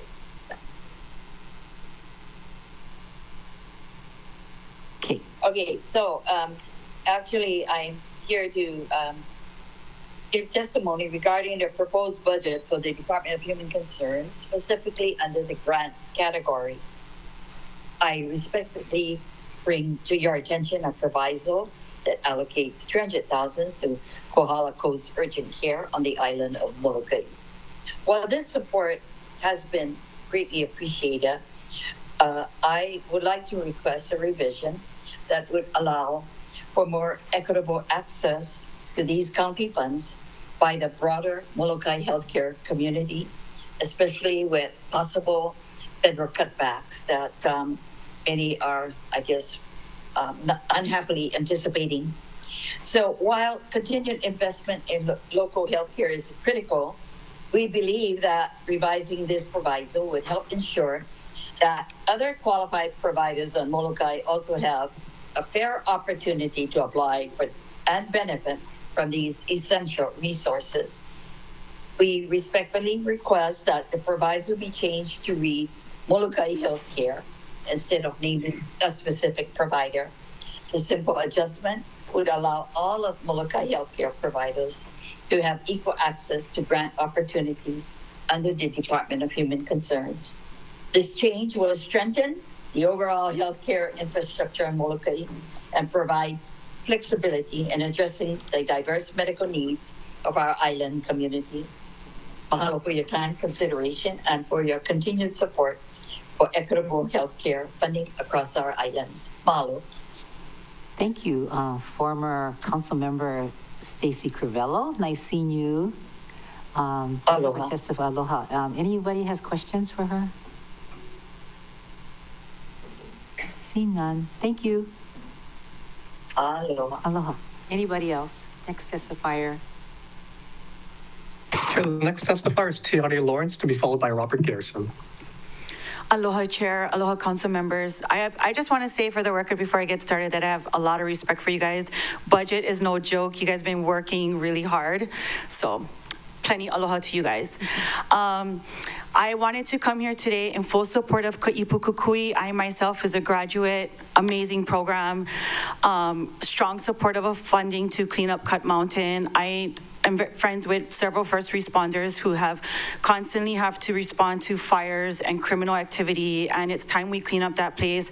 I was here years ago advocating for the county to purchase that land to create a park. And during COVID, it was so nice when that road had closed, we were enjoying Cut Mountain, and it was beautiful, setting up our pop-up tents and taking our kids to go catch the shore break there during the summer, and now you can't even go there. It's scary, it's unsafe. Let's clean her up.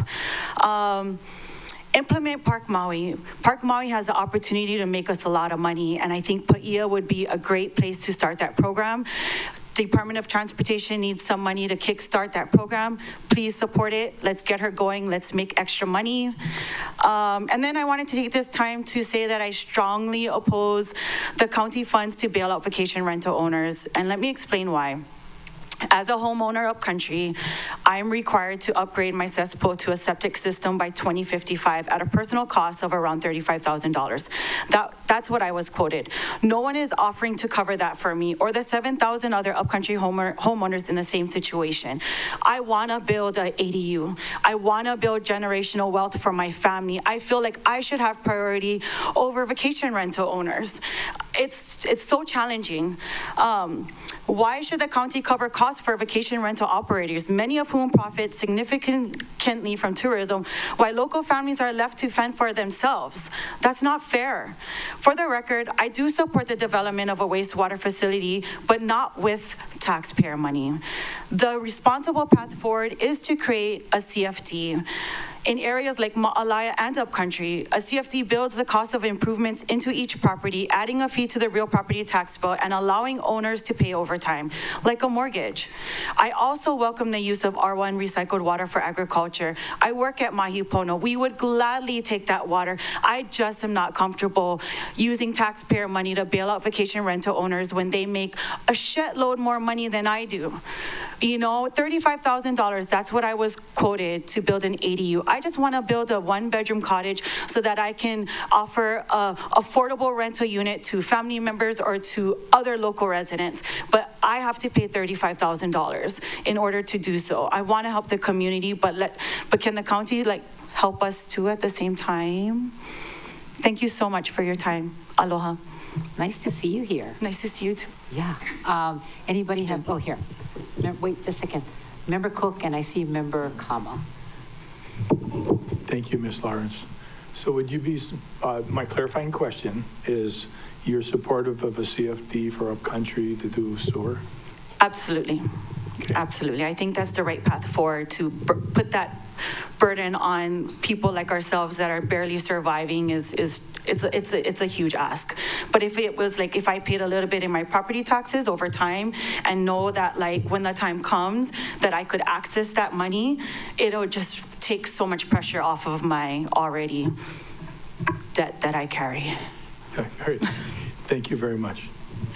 Thank you. Member Kama, then Member Hodgins. Thank you. So at the time that you were quoted the $35,000 for to replace your cesspool, when was that? 2 years ago. So I tried to go in, I wanted to demolish my garage and turn it into an ADU. I was quoted $35,000. Actually, I had a quote for $42,000, but the cheaper of them all was $35,000. It's just the way my house is situated to get, I would have to remove things and yeah. Okay, thank you. Thank you, Chair. Member Hodgins. Thank you, Chair. Thanks for coming out today.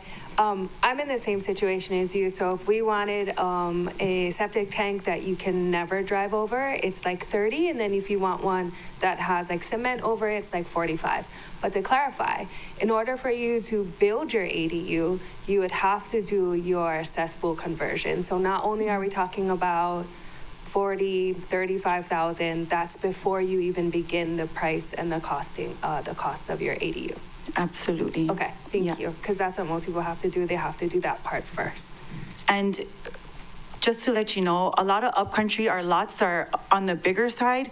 We could build more affordable rental units if the county stepped up and helped us. And I want to apply for the ADU grant, but then I still have to come up with the $35,000. And so that's what's holding me back. I just want to help our people. But I think you guys should help us first before helping them. Thank you. Any other questions? Thank you.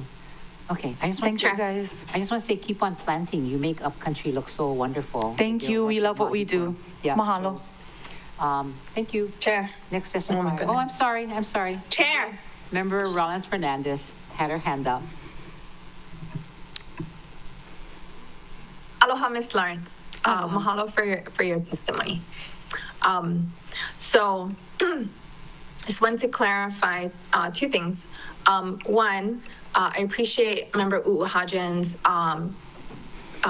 clarifying your earlier testimony. The point of what's triggering it is the construction of the ADU, and that's before 2030, because the cesspool conversion working group called for cesspools to be converted to septic by 2030 for those that are in level 1, and for those that are in level 2 priority, 2035. So only if you're going to do any improvements to your property would the cesspool conversion be triggered earlier than 2030. But as the state has it right now, everyone in level 1 priority zone is supposed to convert. So it's not only going to affect people who are wanting to do improvements to their property, but everyone. And so to clarify, your testimony is asking for equity for all of our residents and not just those that are in this area that happen to have resources. Yes. They have a lot more resources than us. Mahalo. Mahalo, Ms. Lawrence. Okay. Any further questions? Seeing none. Thank you very much for taking the time off to testify. Next testifier. Sure, the last testifier signed up is Robin G.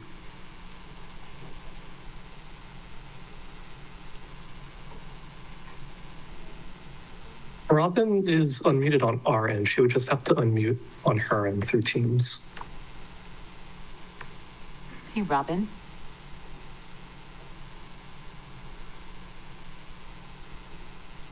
Aloha, can you hear me? Am I unmuted? Yes, now we can hear you. Okay. Aloha. Aloha, Chair and Council members. Thank you for having me. I'm speaking today on the behalf of Project Vision Hawaii. I'm a 26-year Maui resident. I've been of service to the community since I stepped foot on the soil. I've worked for Women Helping Women, Malama Family Recovery. Fast forward to 4 years ago where I started to do street medicine. I wanted to thank the council members for giving your continued support to try to get the last 2 years of funding contracted so that we can continue our street medicine. I can talk about myself, but I'm just going to read a letter. This is from Dr. Kate Kern. She's a head of adult medicine and street medicine at Malama Ikeola Health Center. I wanted to reach out and let you know how much I've enjoyed collaborating with Robin over the past 6 months in street medicine. Robin has provided vital service for some of our patients at Malama. For example, our patient who was in respite after hospital discharge needed frequent wound care. We were not able to see the patient while he was in respite due to limitations in our scope of practice, so Robin was able to do that. After he left respite, we were able to help with wound care, but our street medicine team only has a capacity to meet our patients only once a week. Thankfully, Robin kept caring for this patient who needed time 3 times a week. She also helped coordinate care by texting me and the team news about the patient's location and current needs. I also observed the importance of Robin's work with Project Vision in general, since she can care for patients regardless of their insurance PCP assignment, whereas Malama team is only permitted to care for patients who are assigned to our clinic. Thus, if Robin weren't out there doing outreach in the street, many more unsheltered patients who do not have the means to seek care inside of clinics would go on without access to care. Robin is very caring and professional in her work and is a great asset to the community of unsheltered folks. And as I was listening to Councilmember Lawrence talk about Cut Mountain, I received a call yesterday from someone at Cut Mountain who had an infection in their mouth. And so basically, I just try to keep people out of the emergency room. So I was able to call her in a prescription, and after I get off this call, I'm going to drive from Pukalani to Cut Mountain to see this client to see how I can help her out and keep her out of the hospital. I work with the emergency room. I work with case management. Basically, everybody knows what I do, knows where I am. So I just answer the calls and I go anywhere is required, any services are required, whether it's in the woods, whether it's in the tent, whether it's in Haiku or Kaupo. I just serve the island. And because Project Vision is a nonprofit, I don't bill for all the hours that I work. So if they had more funding, then I would be able to continue to do what I do and serve the community, because it's really crucial. Okay, thank you for the work that you do. We have some questions. Member Paulton, then Senensi. Thank you, Chair. Thank you, Ms. Garrison, for your work and service. You're welcome. We heard earlier from other testifiers that their relationship with the Director of Human Concerns allows funding to flow through to their organizations. Have you experienced monies that council member appropriate flow through to Project Vision? That would have to go to our executive director, Dara Kalhani. I'm actually like the worker bee. I have my head down. I'm just cutting toenails and, dressing wounds. So that part of it I cannot answer, but I will defer to her. I apologize. No problem. Yeah, it's unfortunate that certain people do get the money to flow through and certain other organizations are blocked, because all we can do is appropriate the money. And if the director won't release it, I don't know what else we can do. Yeah, I know. It is very unfortunate. Yeah. Thank you, though. Thank you. Any other questions? Member Senensi, sorry about that. Thank you, Chair. And mahalo, Nurse Robin, for your testimony and your continued work with the houseless community. You mentioned they're still waiting for their grant funding from the last 2 years. That's what I was told, yeah. 2 years grant funding was contracted, but it wasn't received, apparently. Okay, because I know in the current budget, Project Vision is listed in some of the grant funding, so I can follow up with you and get back to Ms. Kohani. Yes, please. Okay, thank you. Thank you, Chair. Thank you all. Any other questions? Member Johnson. Yeah, just to follow up on that by Councilmember Saint Senensi, I too want to support you, all you guys' work, and let's make sure that money gets to you as best we can. We'll make some phone calls. Thank you. Thank you, Chair. Yes, thank you. Thank you very much. Any other questions, members? Seeing none.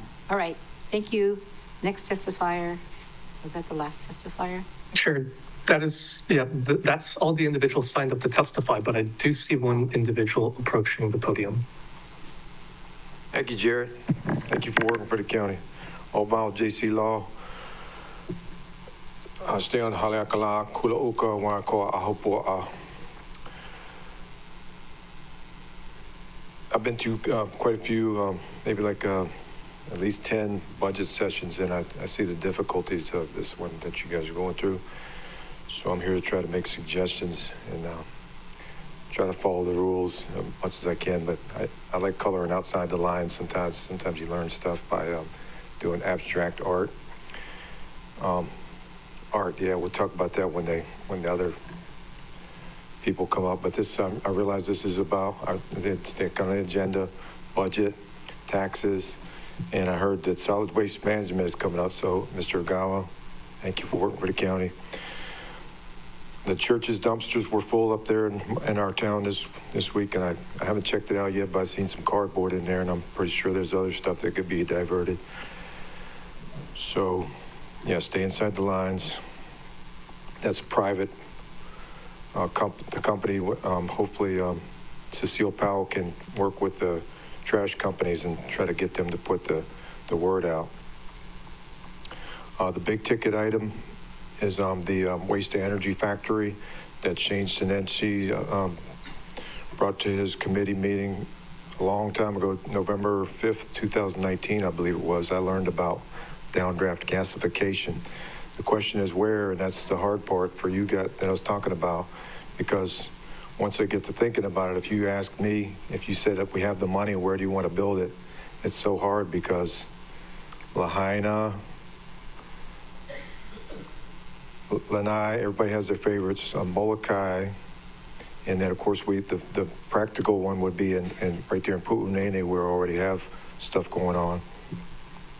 A small kind suggestion would be a trash inspector. Some municipalities have that, and they actually have the authority to go into the residential cans only to look for stuff, and then they put a sticker on there, and the trash truck doesn't pick up their trash, so then the people actually have to deal with it instead of just trying to ignore it and make you guys handle their trash problems for them.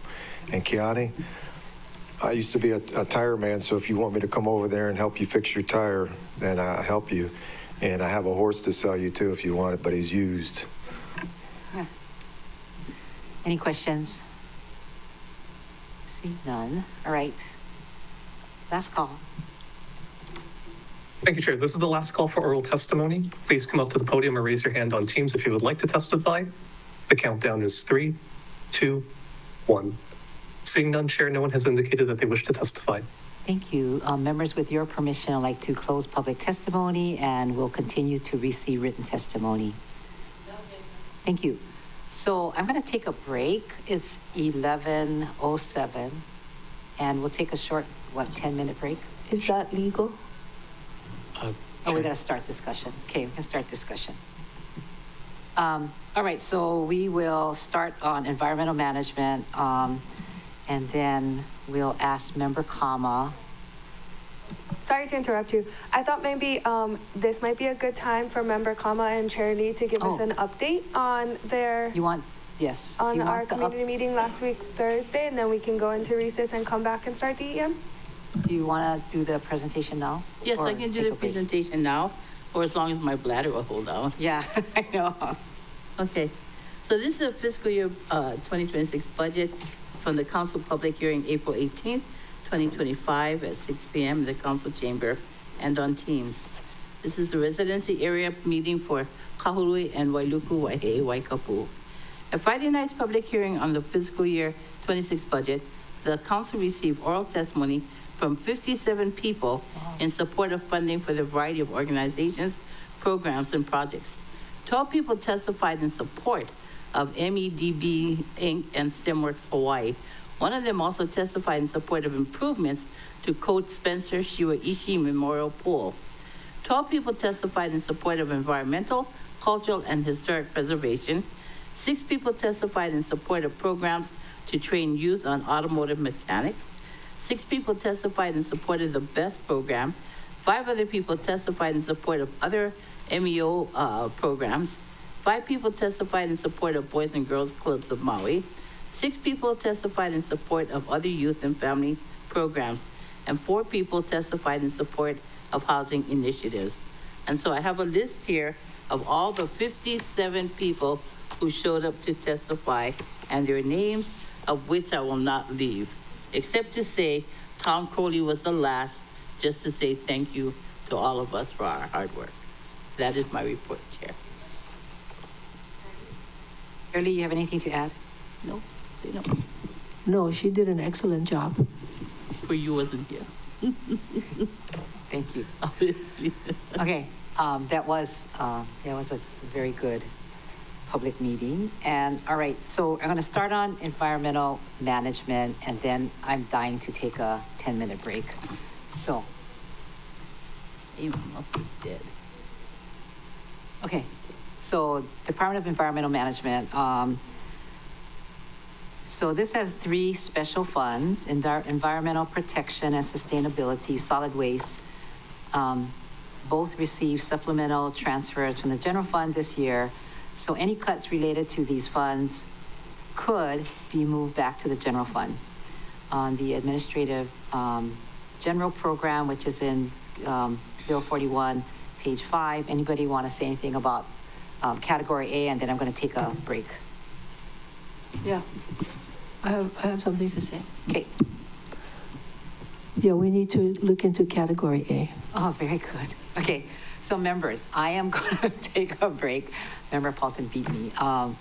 Is 10 minutes okay? 10:20, come back? You're good? I'm sorry, 11:20? Oh, I thought we were going to go back in time.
Welcome back to the Budget Finance Economic Development Committee. All right, here we go, going into our departments. It was very interesting, all the testifiers, and I must say, Cut Mountain, it sounds like you're finally getting that resolved, huh, Member Paulton? With some assistance from Member Hodgins. Teamwork makes the dream work. It's so true. All right, so we are going to start with on Bill 41, page 5. Are there any amendments to Category A, salaries for administration program? Members? Member Paulton. I have some amendments. Sorry, I'm just, my notes are, coming up? Yeah. Okay, I got them.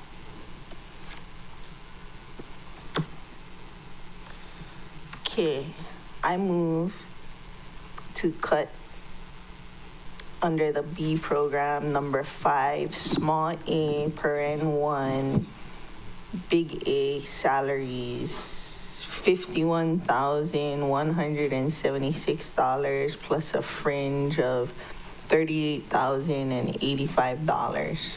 And if I get a second. Second. Okay, motion made by Member Paulson, second by Chair Lee. What did?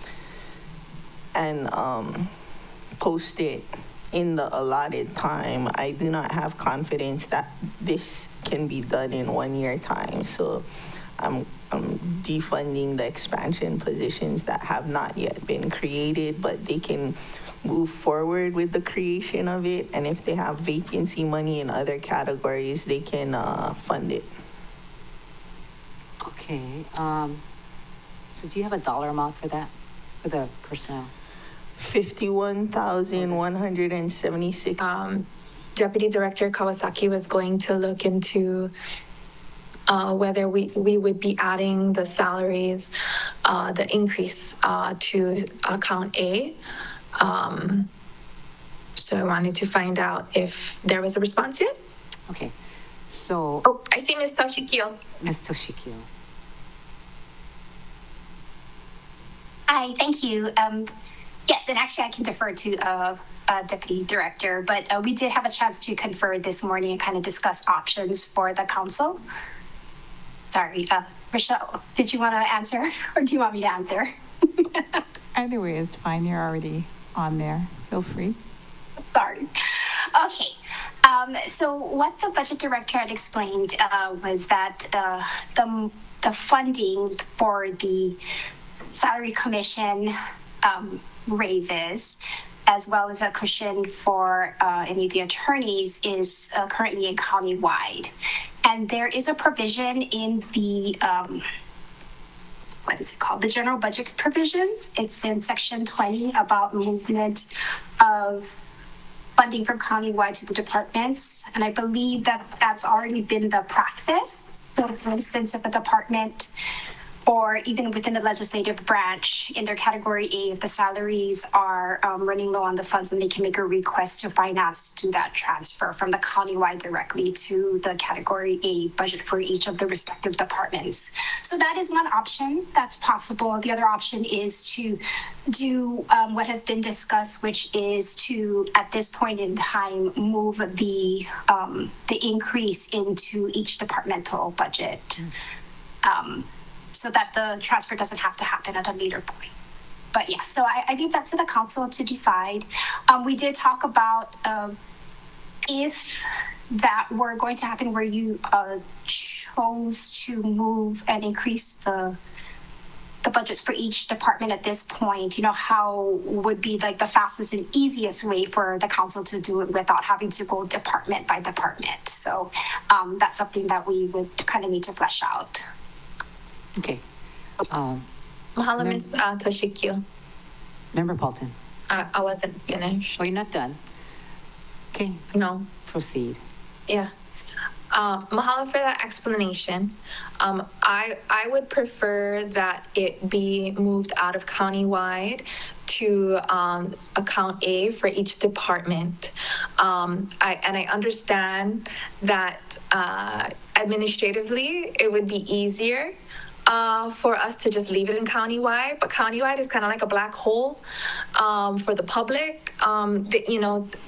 I will always support more transparency, even if it means a little more work on our end, because that's important for the public to see where the money is going, and for it to stay in countywide doesn't give the public that full opportunity to know. So I appreciate the options on the table, and I don't know what the timing would be to get the details to move the funding for the salary itself out of countywide into account A for each office and department, and then leaving, of course, the fringe benefits under countywide. Mahalo, Ms. Toshikyo. Mahalo, Chair. Okay, are you done? I'm done now. Mahalo. So Member Paulton. Thank you, Chair. I agree. In addition, as we have started to use a tool of looking backwards as to individual departments' carryover savings of salary, that would give us more accurate information if we're going to continue to utilize that tool. It is more work, but we just are slave drivers. We stay here till 2 a.m. and we don't give breaks and stuff like that. So, okay, thank you for your commitment to staying till 2 a.m. without breaks. And we have a lot of work ahead of us, so let's hope that it really doesn't happen. But, okay, 2 minutes for these discussions. I guess staff is asking so that we don't drag on and be here till 2 a.m. I would like to, before Member Kama, if I could, I do like the idea of putting it back in the A account and out of the countywide, just so that we can see the accuracy of it. I also like to, this afternoon, we're going to receive actual information from the budget office of A account, what the totals are right now. And I would like us to ask OCS to complete your worksheet and, use the numbers that we're expecting today and complete it so that we can have actual data to possibly look at also cuts to the A account based upon, it would be historical knowledge from 23 to 24 and now 25 of what's actually in there. And I hate to keep on talking about it, but we did see how there's fat in the A account with the police having their $3 million being used at this last minute, right? So there's money out there, and if we can be stricter, I guess, so that we have an understanding of really what's going on. But I appreciate the work that OCS has done. Member Kama. I was just going to agree with both Member Rollins Fernandez and Member Paulton, and now you, that I was for these, 2 positions, but not necessarily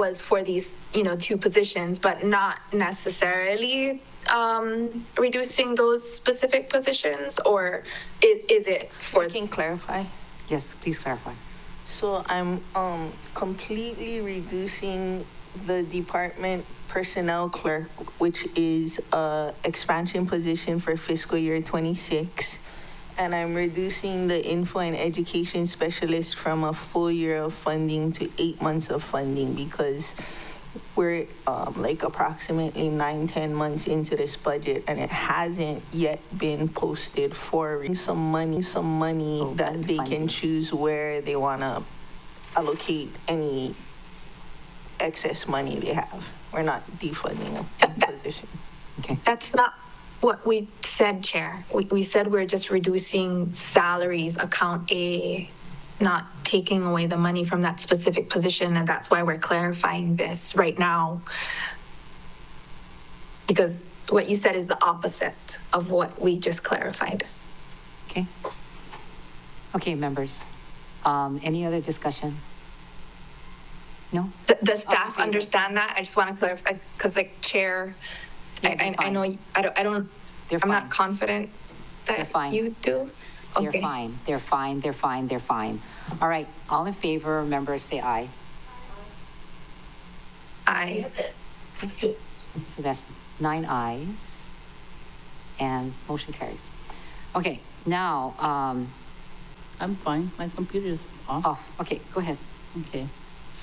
I moved to reduce the budget for expansion positions to 4 months from 8 months. That's my motion. Okay, expansion positions from 4 months to 8 months. Is there a second? Okay, Member Kama and second by Member Wu Hodgins. So Go my, ahead. my sense is that it takes so long for them, for these positions to get filled, that And in the admin of DEM, I just totally defunded the expansion position. So I'm not sure Okay, the proposal that you're making where in Bill 41 is that proposal, and the sewer fund and the I don't have any proposal for the solid waste fund, but I mean, if we, I mean, my proposal for the sewer fund is to reduce the increase in sewer rates.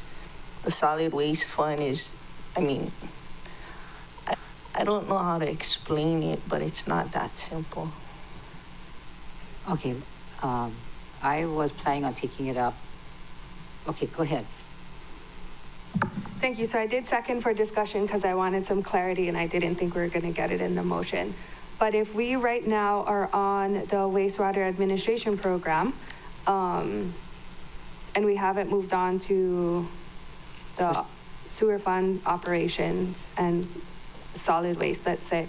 But Member Paulton, the only two expansion positions, I think, are the department clerk and the info and education specialist, which is what we covered in the last motion. And then as we move on, are we gonna discuss each EP in every section of this department? Because is that your plan? Is that the plan? I was hoping not to discuss every EP in the program. I thought we could just do it across the board.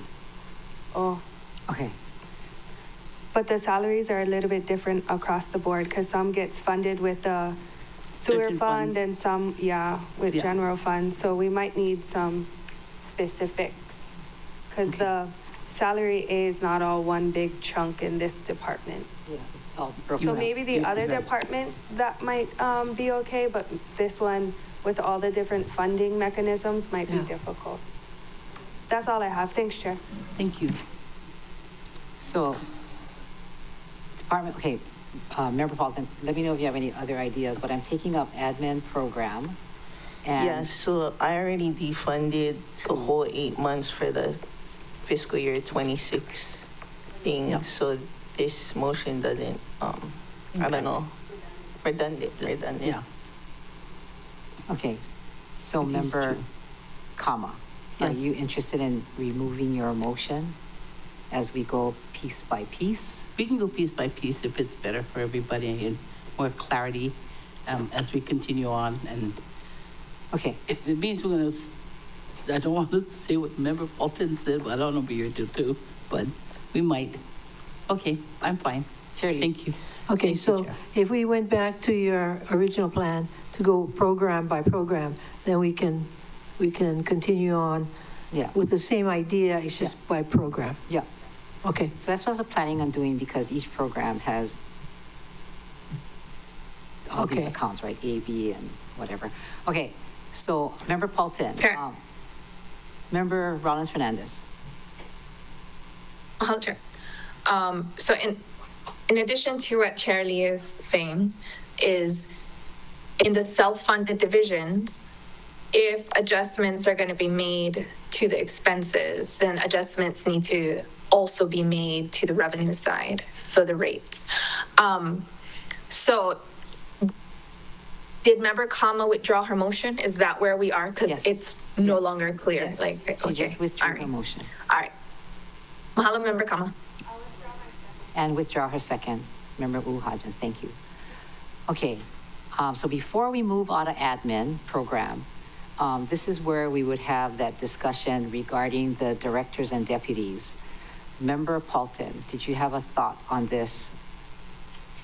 Or do you need more time to put this together? My thought on this was that we would lean on staff to make give us a sweeping motion for all of that. I mean, we can just agree amongst ourselves that they would give us notes on each director and deputy director, and we could make a sweeping motion at some time if we are all in agreement that's what we want, and make that motion one time and give an exception to the consensus of each department that we're going to clean that up at one time when staff gives us the notes on what to say. Okay, that's good. We also need, if I could add to that, is that we have the March 28th letter that we got from the Office of the Mayor regarding the Salary Commission's discussion and decision at that point. But I think this has then been revised. I don't know when that last meeting was that they had, right? They corrected the mayor, managing director, or they adjusted, and deputy managing director, as well as East Maui Water Authority and the director of ag and deputy. So we need, I don't have that updated document, and staff, can you see if, or ask Ms. Milner for it, whatever, so we can get the updated salary commission letters so we have accurate. And then the other request, is that okay, members, if we ask then staff to work on what the verbiage would be for every department? We're going to add in what that salary amount would be, and in category A for that, the actions of the salary commission, and then withdraw that amount then from countywide so that it'll be a balanced, right? And the fringe would be left in countywide. I don't have any more adjustments to the admin program, so I'm ready to move on to wastewater, but I wanted to just say if anyone else has some proposals for the admin side before I move on to the wastewater proposal. Okay, I do have one. All right, so I have one that is in, I guess it's part of, or B, A or B operations. I think it's more operations, but so members, we heard this morning kind of strong testimony. Here is where the Malaya Village Association 1.25 million is. And we heard kind of strong testimony about why not. I wonder if we could, if you want to leave a small portion of this in here or delete this and then send this to discussion for further, send this to committee for further discussion. Because for me, not as long as I've been sitting in this seat, but maybe for the last 4 years or so, this project has come up back and forth. At one point, they were going to build, they had all new experts who came and testified about their, whatever they were going to do, that's great. And then why, we heard why. And then, then after that, it was going to be part of the Central Maui Wastewater Reclamation Facility. I thought, oh, good, right? That's wonderful. But now they don't want it again. So I just want to get the numbers. This is, I cannot make the motion. Somebody has to make the motion. But I really would like to send this to committee from budget to get a deeper understanding. And then if the administration wants to propose this kind of money, which they said is 1.25 today, and next year, another 8 million, right? And we just need to understand that before we take action. And I'm open to somebody else making the motion, or let's talk about it. Oh, Chair Lee, sorry. I move to send this matter to committee. BFED. Okay, so I think it would be, you can talk about it. Member Cook's committee. Okay, to the Y committee, whichever is the relevant committee. Okay, any discussion, members? So Does the motion include removing the funding? No. Delete. Just, Well, we can talk about that, but, we can defer the funding or just eliminate it. Okay, until we get But more it's not, information. is it cash? Yes, Okay. yeah. Member Rollins Fernandez. Hello, Chair. My question was going to be the same that Member Uwahajans asked, which is, does the motion include removing the funding? It's part of the operating budget, I believe. So I don't think we can touch it after we, like, there's no like deferring it and then like putting it back in later. Because if it's out of general fund, then general fund is, primarily property taxes, and that's when we set the general fund amount for funding these kinds of larger ticket items. So either we're gonna put it in or we not put it in, but if they wanted to bond fund it later, they could consider, the admin, I guess, could consider that. So Go ahead, Chair. I'll revise You the wanted motion. to answer my question. I can revise the motion. The motion is to refer the matter, the item, to the Y committee and to remove the funding from the budget.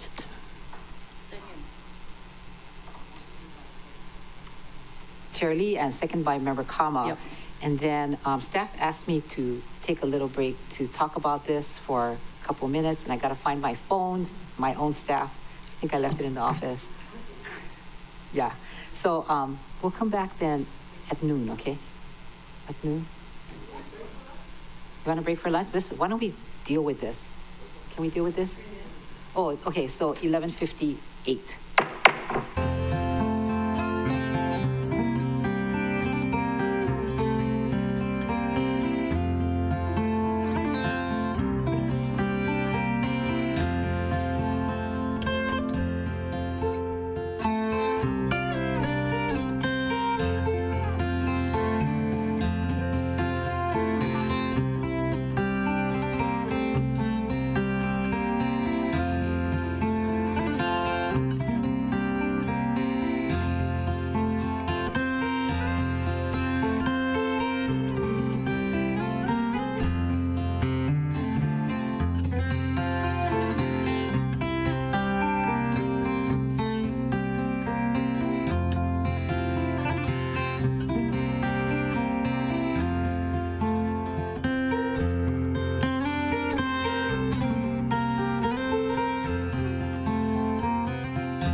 Welcome back to the Budget, Finance, Economic Development Committee. Thanks for the break. So I'd like to then call on Chair Lee. Okay, I'd like to withdraw my motion. Okay.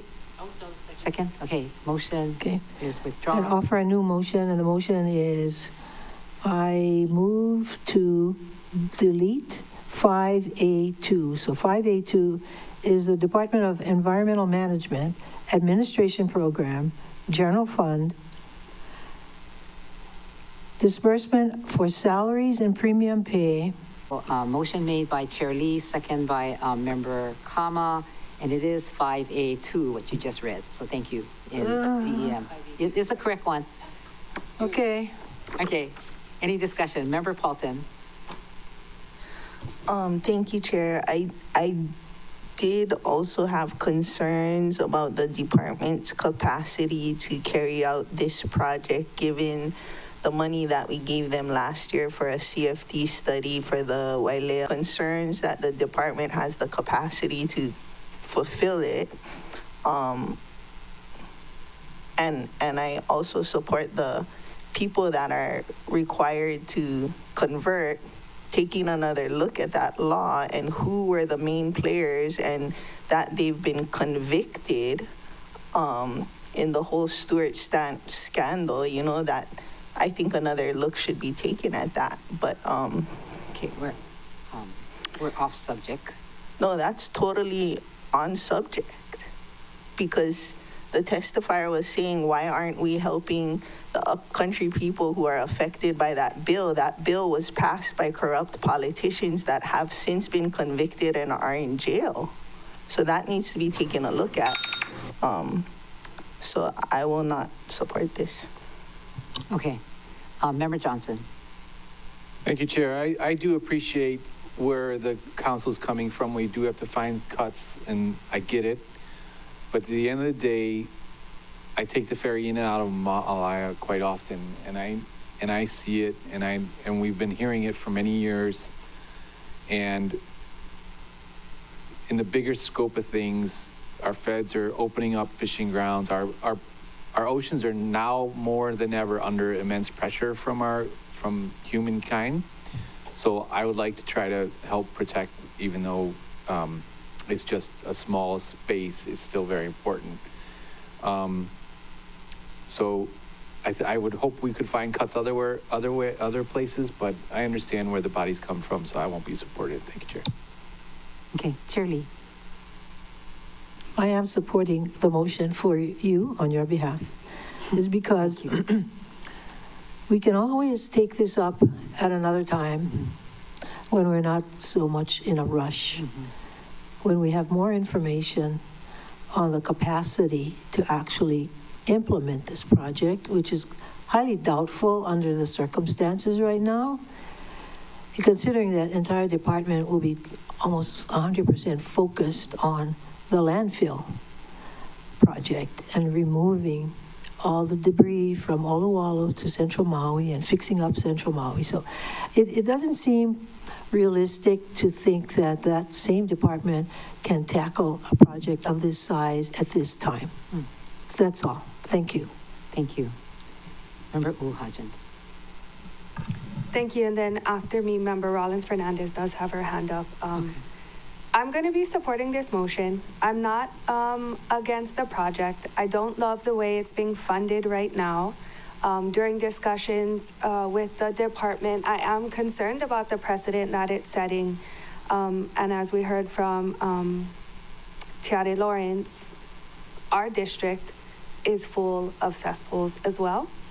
And if we're going to do this, then we as a body and as a government need to be prepared to help all of those people up country as well, and everybody else who has cesspool to septic tank conversion responsibilities. I don't disagree with Member Paulton that we probably do need to take a good look at it and ensure that we're doing it for the right reasons and not because somebody maybe was benefiting from this decision.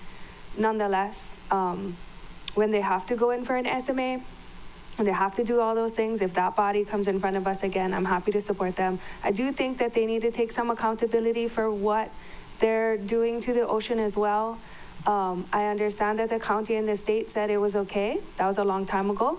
You know, we used to put Coke in our Coke, and my grandpa used to put rum and whiskey on my teeth, and we don't do that anymore. But we do need accountability for the decisions we made.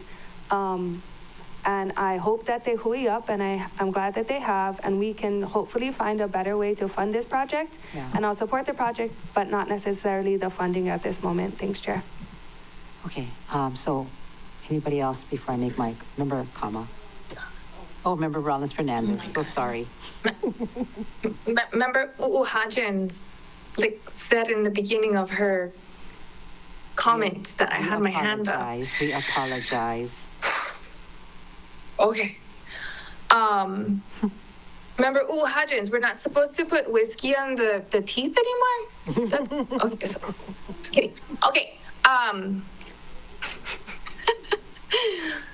I support the motion. I was gonna make this motion myself, so, I'm supportive. I don't think there's any denying, that, the cleanup must happen and destruction has been occurring by all that sewage coming from those units. So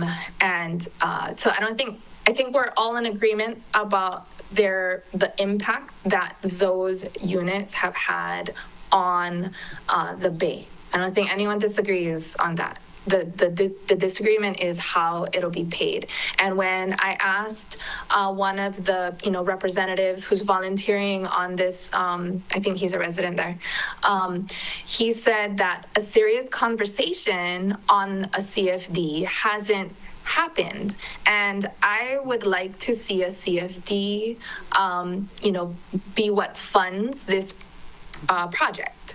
And I would be supportive of that route, but I'm not supportive of this 1.25 million, and then what was said is next year it's going to be over $8 million. So one million is just this year, and then over 8 million is going to be next year. So if we approve the 1 million, then are we committing ourselves to that 8 million plus next year? So CFD, I'm supportive of this motion.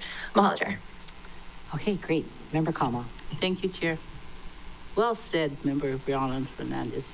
So in the state, we have 88,000 cesspools. That means we have 88,000 households that probably have maybe 3, maybe 4 people living in them. These are all our residents. These are long-time Kama'aina families. So somebody said this morning, we have to prioritize things. So I thought, yeah, we should prioritize things.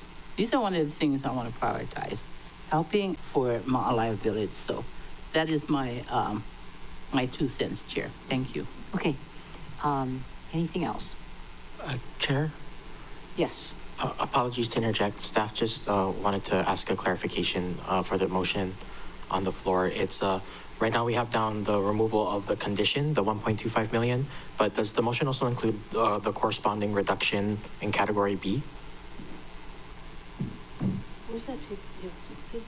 Yes.